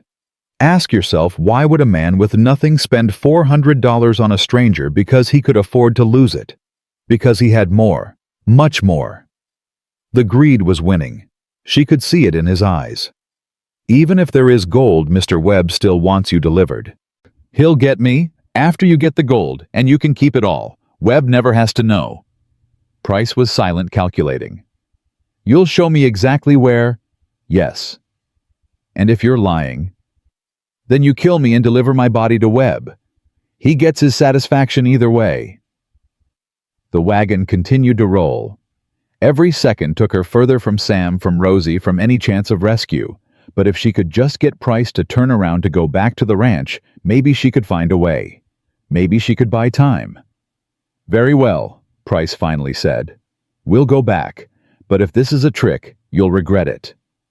"It's not a trick. I just want my daughter to be safe." Price called out to the driver, and the wagon lurched to a stop. Commands were shouted. After a few minutes, they were moving again back the way they'd come. Ellie closed her eyes and prayed she hadn't just made a terrible mistake.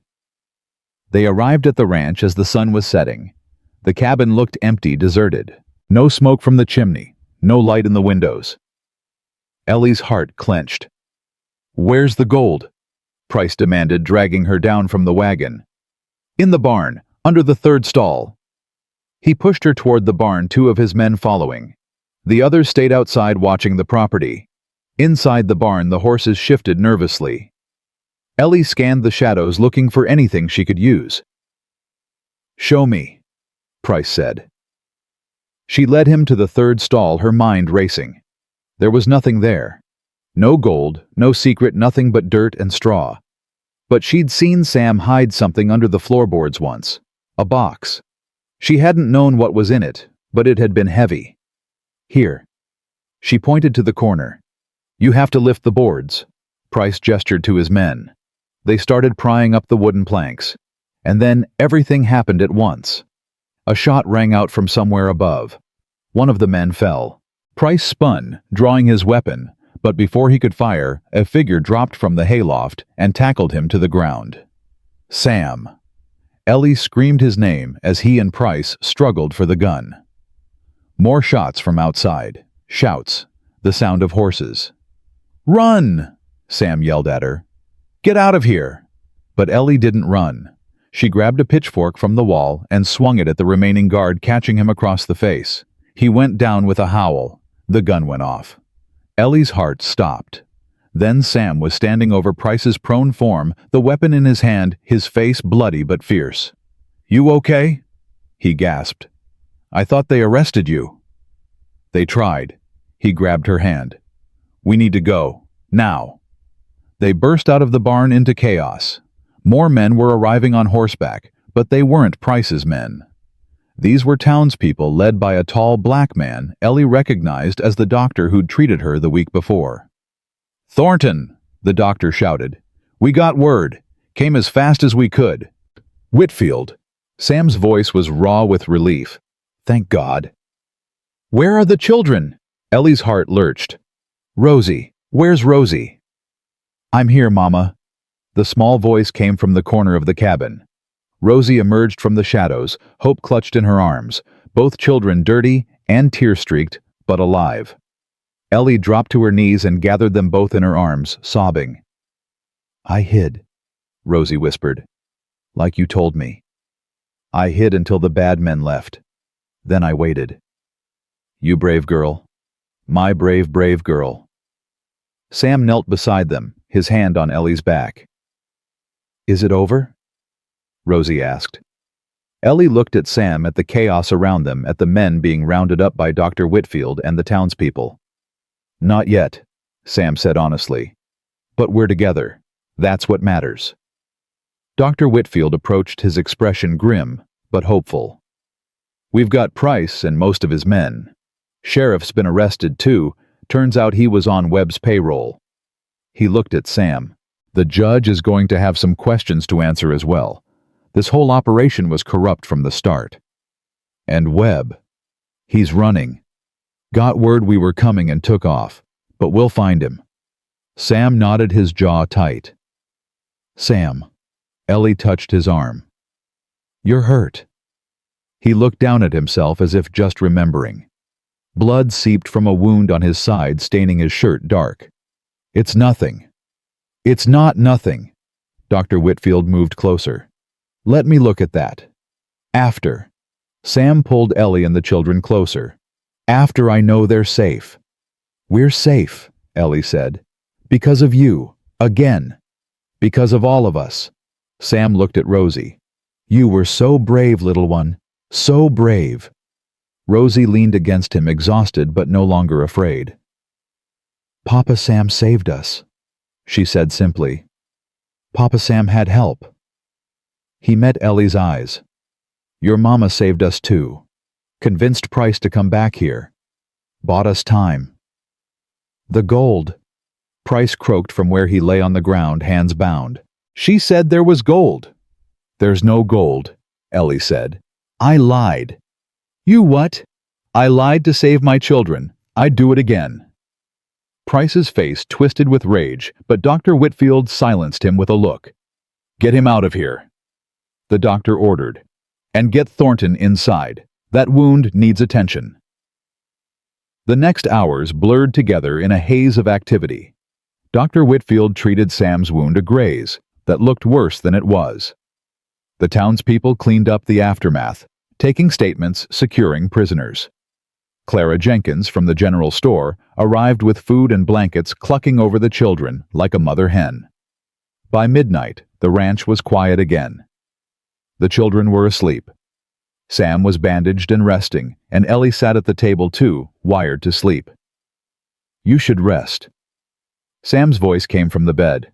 I can't. Every time I close my eyes, I see them taking you away. But they didn't. I'm right here. This time. Ellie felt tears threatening again. But what about next time? What happens when Webb sends someone else? Or when the new judge decides you're guilty after all? What happens when? Ellie. She looked at him, at his pale face and bandaged side, at the man who'd nearly died for her. Come here, he said. She crossed to the bed and sat on the edge. Sam took her hand.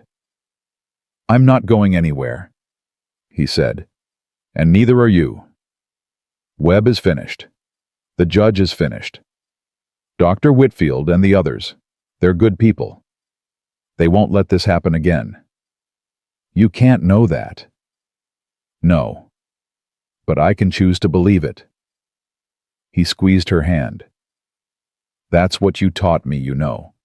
To believe in something again. To hope. I taught you that. You and Hope and Rosie. This family we're building. His eyes held hers. I love you, Ellie. I know it's too soon to say it. I know you've been through too much. But I need you to know. Whatever happens, I love you. Ellie's breath caught. Sam. You don't have to say it back. I just needed you to hear it. She looked at this man, this quiet, stubborn, impossibly kind man who'd given her everything and asked for nothing. "I love you too," she whispered. His eyes widened. "You don't have to." "I'm not saying it because I have to. I'm saying it because it's true." She leaned down and pressed her lips to his gentle, mindful of his injury. "I love you, Samuel Thornton, and I'm staying, for good, if you'll have me." "If I'll have you." His voice was rough with emotion. "Ellie, I'd give everything I own for you. I'd burn the world down for you." "I don't need you to burn the world. I just need you to stay." "Then I'll stay." He pulled her closer, ignoring the twinge in his side. "Forever. I promise." They held each other as the fire burned low and the night deepened.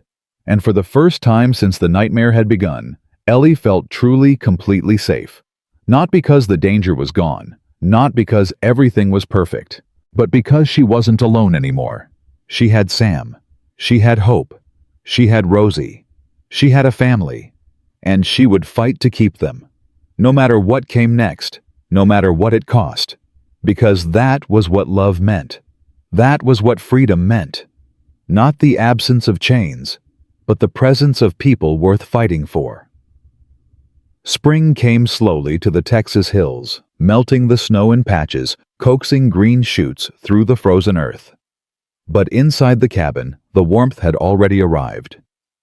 Sam's wound healed faster than Dr. Whitfield expected, though he still moved carefully, and Ellie still watched him with worried eyes every time he lifted something heavy. The children settled into a routine that felt more like normalcy every day.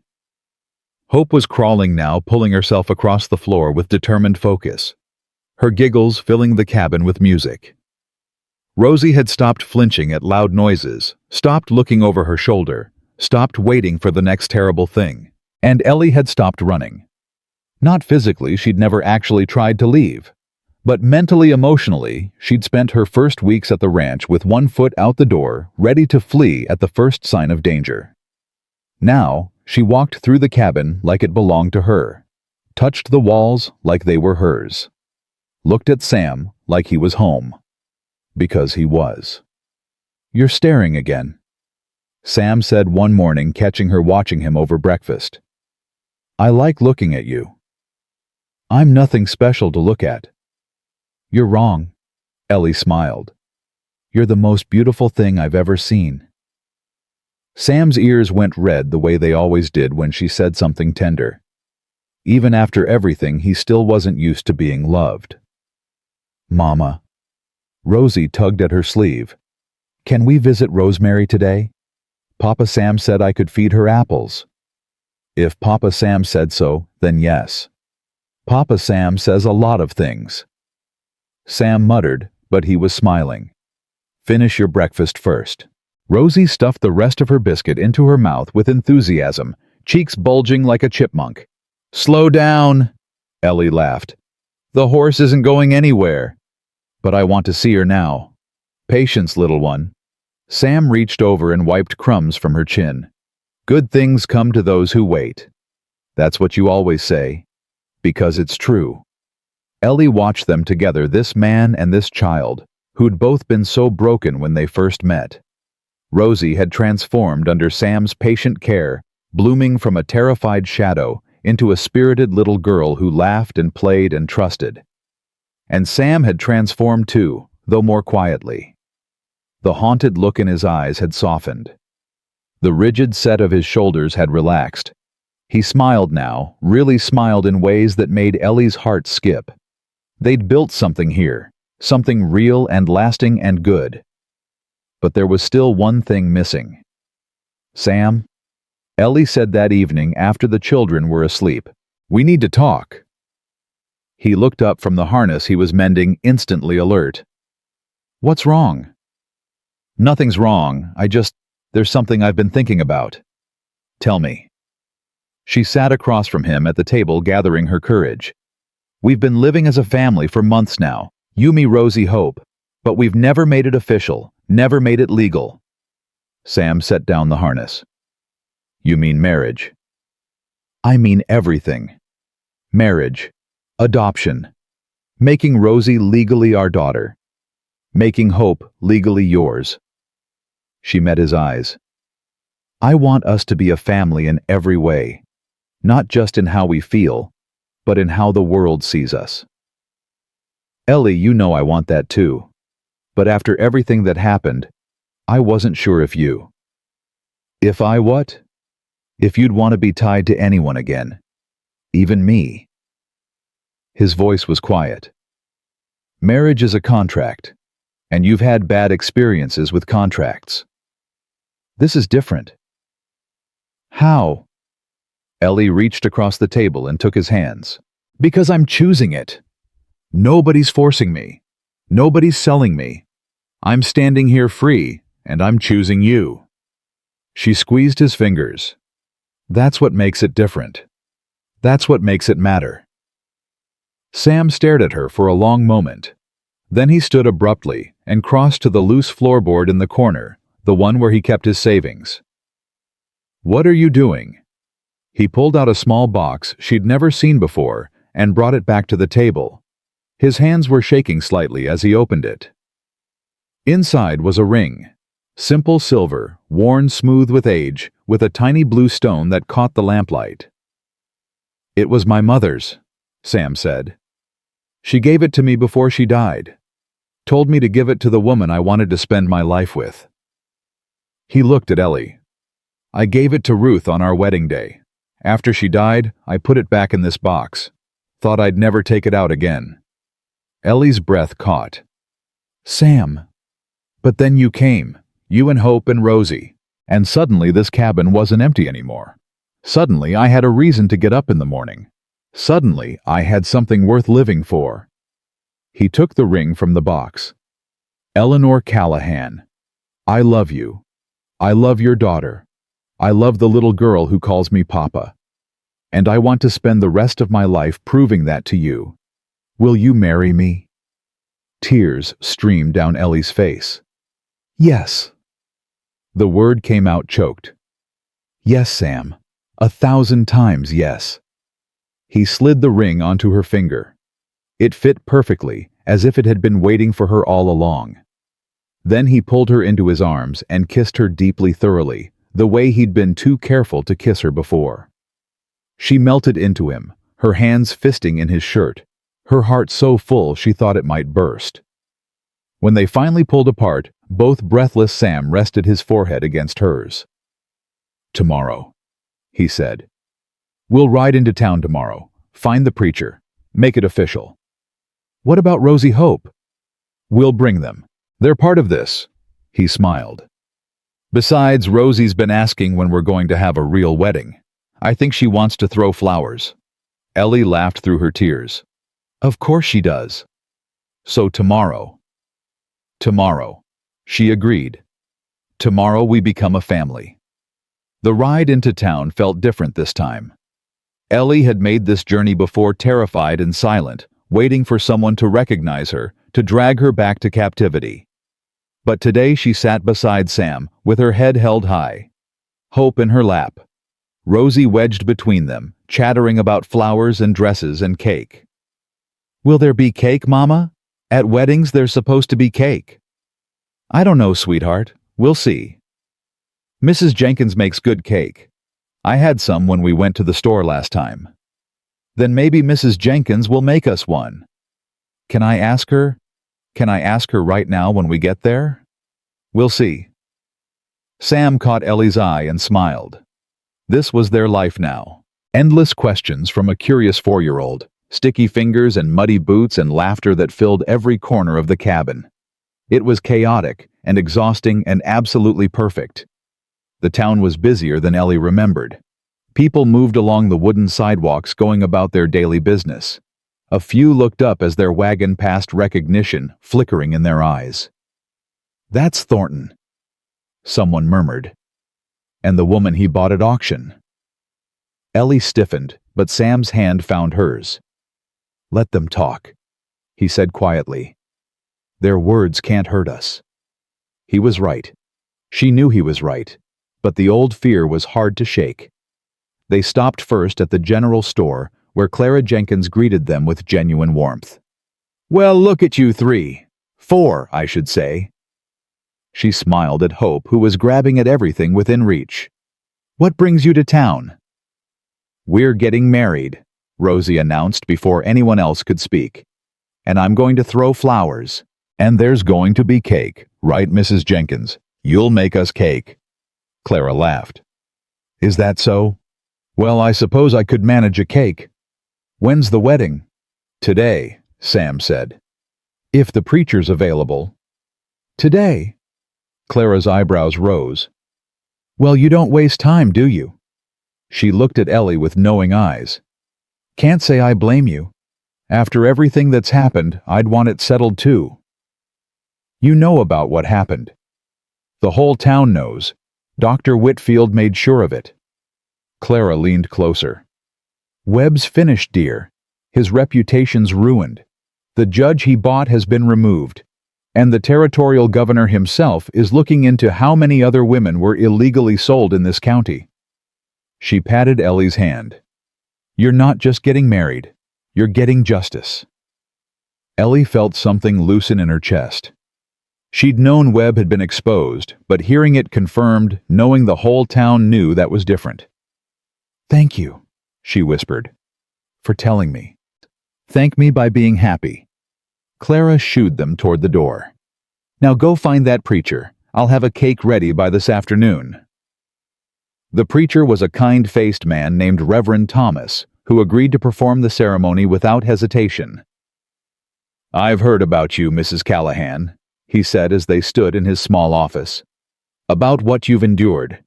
About what Mr. Thornton did for you." He smiled. "It would be my honor to marry you." "Can I throw flowers?" Rosie asked, tugging at his sleeve. "I don't see why not. Do you have flowers?" Rosie's face fell. "No." "Then we'll pick some." The Reverend winked at her. "There's a meadow behind the church. Plenty of wildflowers this time of year." They spent the next hour preparing. Rosie gathered an armful of yellow and purple wildflowers, while Sam helped Ellie arrange her hair. She was wearing the blue dress he'd bought her fabric for months ago, the one she'd sewn by lamplight, the one that made her feel beautiful. "You're stunning." Sam said, his voice rough. "You're biased." "Doesn't make it less true." Dr. Whitfield arrived just as they were about to begin, having heard about the wedding from Clara.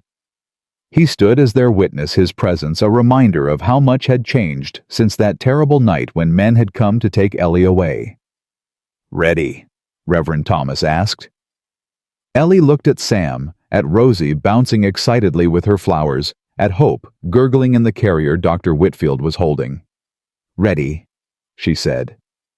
They stood before the altar in the small church, just the 6 of them. No crowd, no fanfare. Just a family, becoming official. "Dearly beloved," Reverend Thomas began, "we are gathered here to join this man and this woman in holy matrimony." Ellie barely heard the words. She was too focused on Sam's face, on the way he looked at her, like she was the most precious thing in the world. On the way, his hands trembled slightly as he held hers. On the way, his eyes glistened with tears he refused to shed. "Do you, Samuel James Thornton, take this woman to be your lawfully wedded wife, to have and to hold from this day forward, for better or worse, for richer or poorer, in sickness and in health, until death do you part?" "I do." Sam's voice was steady. "And do you, Eleanor Marie Callahan, take this man to be your lawfully wedded husband, to have and to hold from this day forward, for better or worse, for richer or poorer, in sickness and in health, until death do you part?"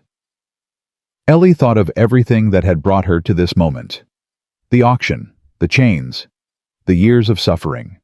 And then Sam appearing out of nowhere, buying her freedom, giving her a home, teaching her what it meant to be loved. "I do," she said, and meant it with every fiber of her being. "Then by the power vested in me, I now pronounce you husband and wife." Reverend Thomas smiled. "You may kiss the bride." Sam pulled her close and kissed her, soft and sweet and full of promise. Rosie cheered and threw her flowers into the air, showering them with petals. Hope laughed and clapped her hands. Dr. Whitfield wiped his eyes. "I love you, Mrs. Thornton." Sam murmured against her lips. "I love you too, Mr. Thornton." They walked out of the church into the spring sunshine, married and official and absolutely sure. Clara was waiting with her promised cake, and other townspeople had gathered, drawn by word of the ceremony. "Congratulations," they called. "God bless you. Best wishes." Ellie accepted their well wishes with grace, though part of her still expected someone to object, to say she didn't deserve happiness to try to take it away. But no one did. These people, this community, they were welcoming her, accepting her, seeing her as a person, not property. "Thank you," she said to each of them. "Thank you for everything." There was one more thing to do. After the cake was eaten and the congratulations accepted, Sam found the county clerk and filed the paperwork to legally adopt Rosie and to have Hope's birth certificate amended to show both their names as parents. "There," he said, handing Ellie the documents. "Now it's official. Rosie Thornton, Hope Thornton, our daughters in every way that matters." Rosie, who had been listening, looked up with wide eyes. "I'm really Rosie Thornton now. Really and truly. And you're really my papa forever. Forever." Sam knelt down and opened his arms. "Come here, little one."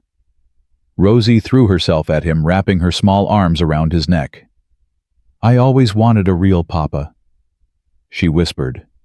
"One who doesn't hurt." "I will never hurt you." Sam's voice was fierce. "Never. I promise." "I know." Rosie pulled back and smiled. "You're the best papa in the whole world." Ellie watched them, her heart so full it hurt. This was her family. This man, these children, this life they'd built together. It was more than she'd ever dared to dream. "Mama," Rosie called. "Group hug." "Always." She joined them, wrapping her arms around Sam and Rosie, while Hope babbled happily from Dr. Whitfield's arms nearby. They stood there in the middle of the street, a family forged not by blood, but by choice, and let the world see.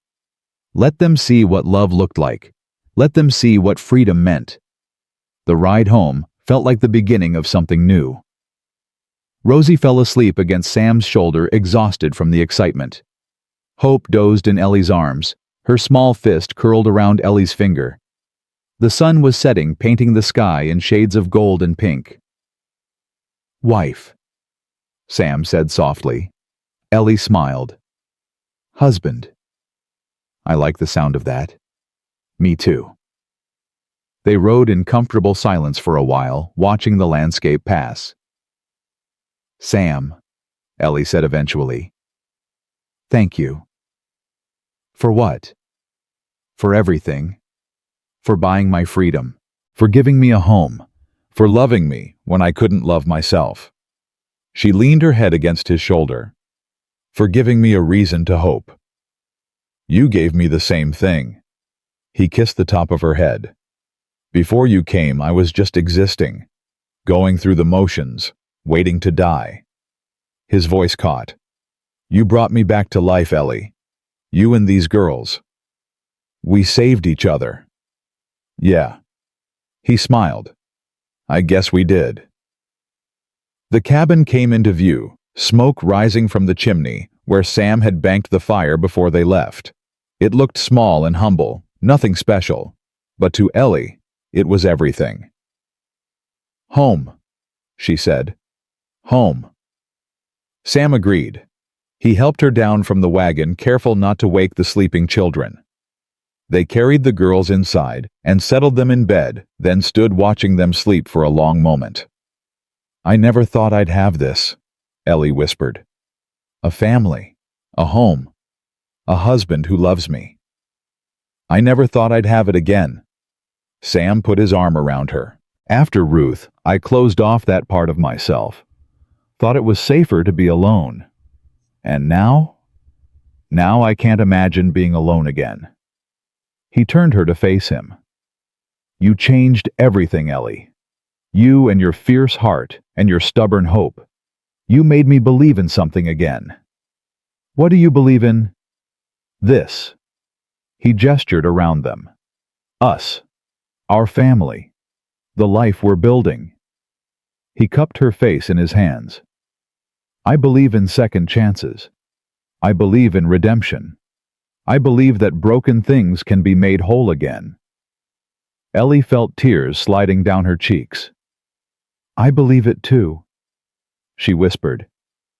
"For the first time in my life, I really believe it." They went to bed that night as husband and wife wrapped in each other's arms, listening to the peaceful sounds of their children sleeping.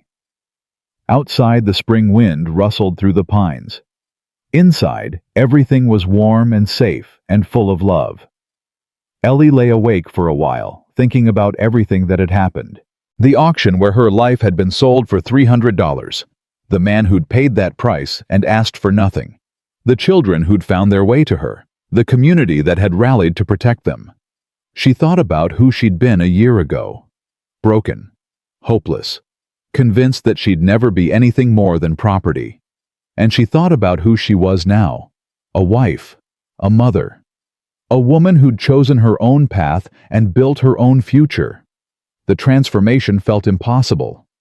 Miraculous. Like grace. "You're thinking too loud," Sam murmured sleepily. "Sorry." "Don't be." He pulled her closer. "What's on your mind?" "I was thinking about how different everything is now. How different I am." "You're still you." "But a better version." Ellie traced patterns on his chest. "A freer version." "Freedom looks good on you." She smiled in the darkness. "It feels good too." They fell asleep tangled together, hearts beating in sync, breathing the same air. And when morning came, they woke to Rosie bouncing on the bed and Hope crying for breakfast and the beautiful chaos of family life. "Mama!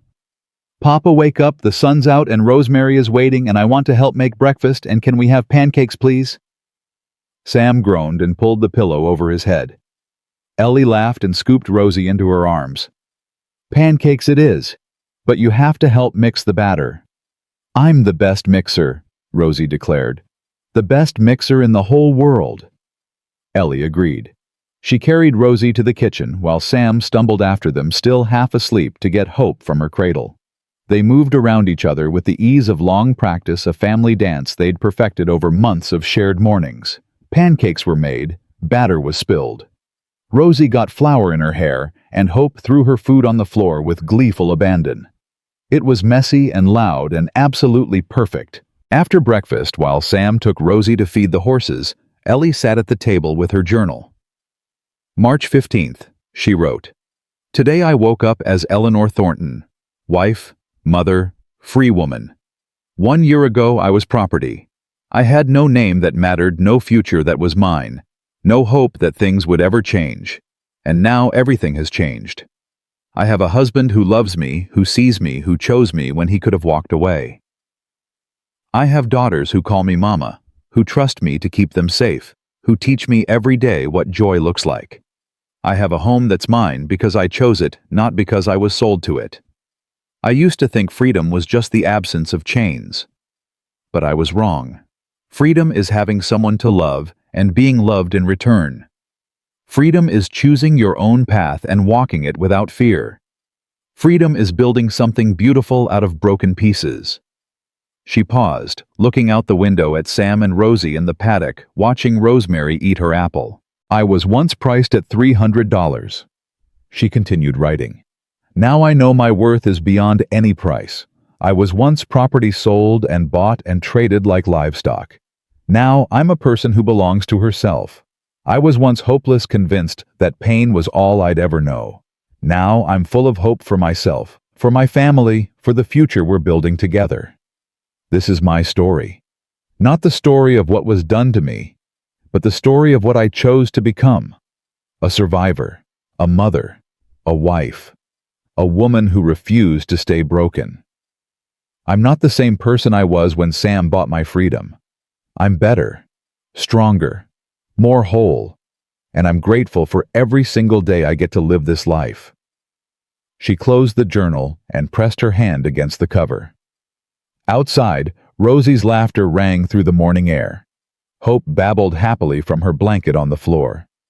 Sam caught Ellie's eye through the window and smiled that soft, rare smile that was just for her. This was her life now. Not perfect, not easy, but hers. She stood and went to the door, stepping out onto the porch to watch her family. "Mama!" Rosie waved frantically. "Rosemary let me sit on her. Did you see? Did you see?" "I saw, sweetheart. You're a natural." Sam walked over. Rosie perched on his shoulders now, both of them grinning. "She's going to be a better rider than me someday," he said. "I'm already better," Rosie declared. "Don't get cocky, little one." "What's cocky mean?" "It means too proud. Like a rooster." "I'm not a rooster. I'm a girl." "You're a troublemaker is what you are." Rosie giggled and squirmed until Sam set her down. She ran past Ellie into the cabin, probably to tell Hope all about her riding adventure, even though Hope couldn't understand a word. Sam climbed the porch steps and stopped in front of Ellie. "Happy?" he asked. "More than I ever thought possible." "Good." He kissed her softly. "That's all I ever wanted. For you to be happy." "What about you? Are you happy?" Sam looked at the cabin behind her, at the life they'd built, at the family they'd created. "Yeah," he said quietly. "I'm happy. Even though I came with complications. Because you came with complications." He smiled. "I was dead inside Ellie. Just going through the motions. You woke me up. You and Rosie and Hope. You gave me something to live for.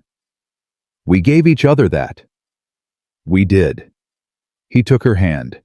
"And we'll keep giving it to each other. Every day. For the rest of our lives." Ellie squeezed his fingers. "Promise?" "Promise." They stood on the porch together, watching the sun climb higher, listening to Rosie's chatter inside and Hope's answering babbles. The ranch spread out before them, green and gold and beautiful. Their ranch, their home, their future. "Sam?" Ellie said. "Yeah. I used to think I'd never be anything more than what I was born into. Property, chattel, something to be used and discarded." She turned to face him fully. "But you showed me I was wrong. You showed me I could be more, that I deserved more." "You always deserved more. I just reminded you." "No." She shook her head. "You did more than remind me. You fought for me. You sacrificed for me. You loved me when I couldn't love myself." Her voice broke. "You made me believe I was worth fighting for." "You are worth fighting for." Sam's voice was fierce. "You're worth everything. So are you." She reached up and touched his face. "So is this life we've built. So are these children we're raising. Everything we have, everything we are, it's worth fighting for. And we will. Whatever comes next, we'll face it together." "Together," Ellie repeated. "I like the sound of that." "Me too, Mrs. Thornton." Sam grinned. "Me too." Inside the cabin, Rosie started singing some made-up song about horses and flowers and pancakes. Hope joined in with enthusiastic babbling that might have been an attempt at harmony. It was ridiculous and beautiful and perfectly wonderfully theirs. "We should go in," Ellie said, "before Rosie teaches Hope to yodel or something." "Too late. I already caught her trying yesterday." "God help us. God help us all." Sam laughed and pulled her toward the door. "Come on, let's go be a family." They went inside together into the warmth and noise and beautiful chaos of home. Rosie demanded to be swung in circles. Hope demanded to be held. Sam demanded coffee. Ellie demanded kisses from all of them. It was messy. It was loud. It was everything she'd ever wanted.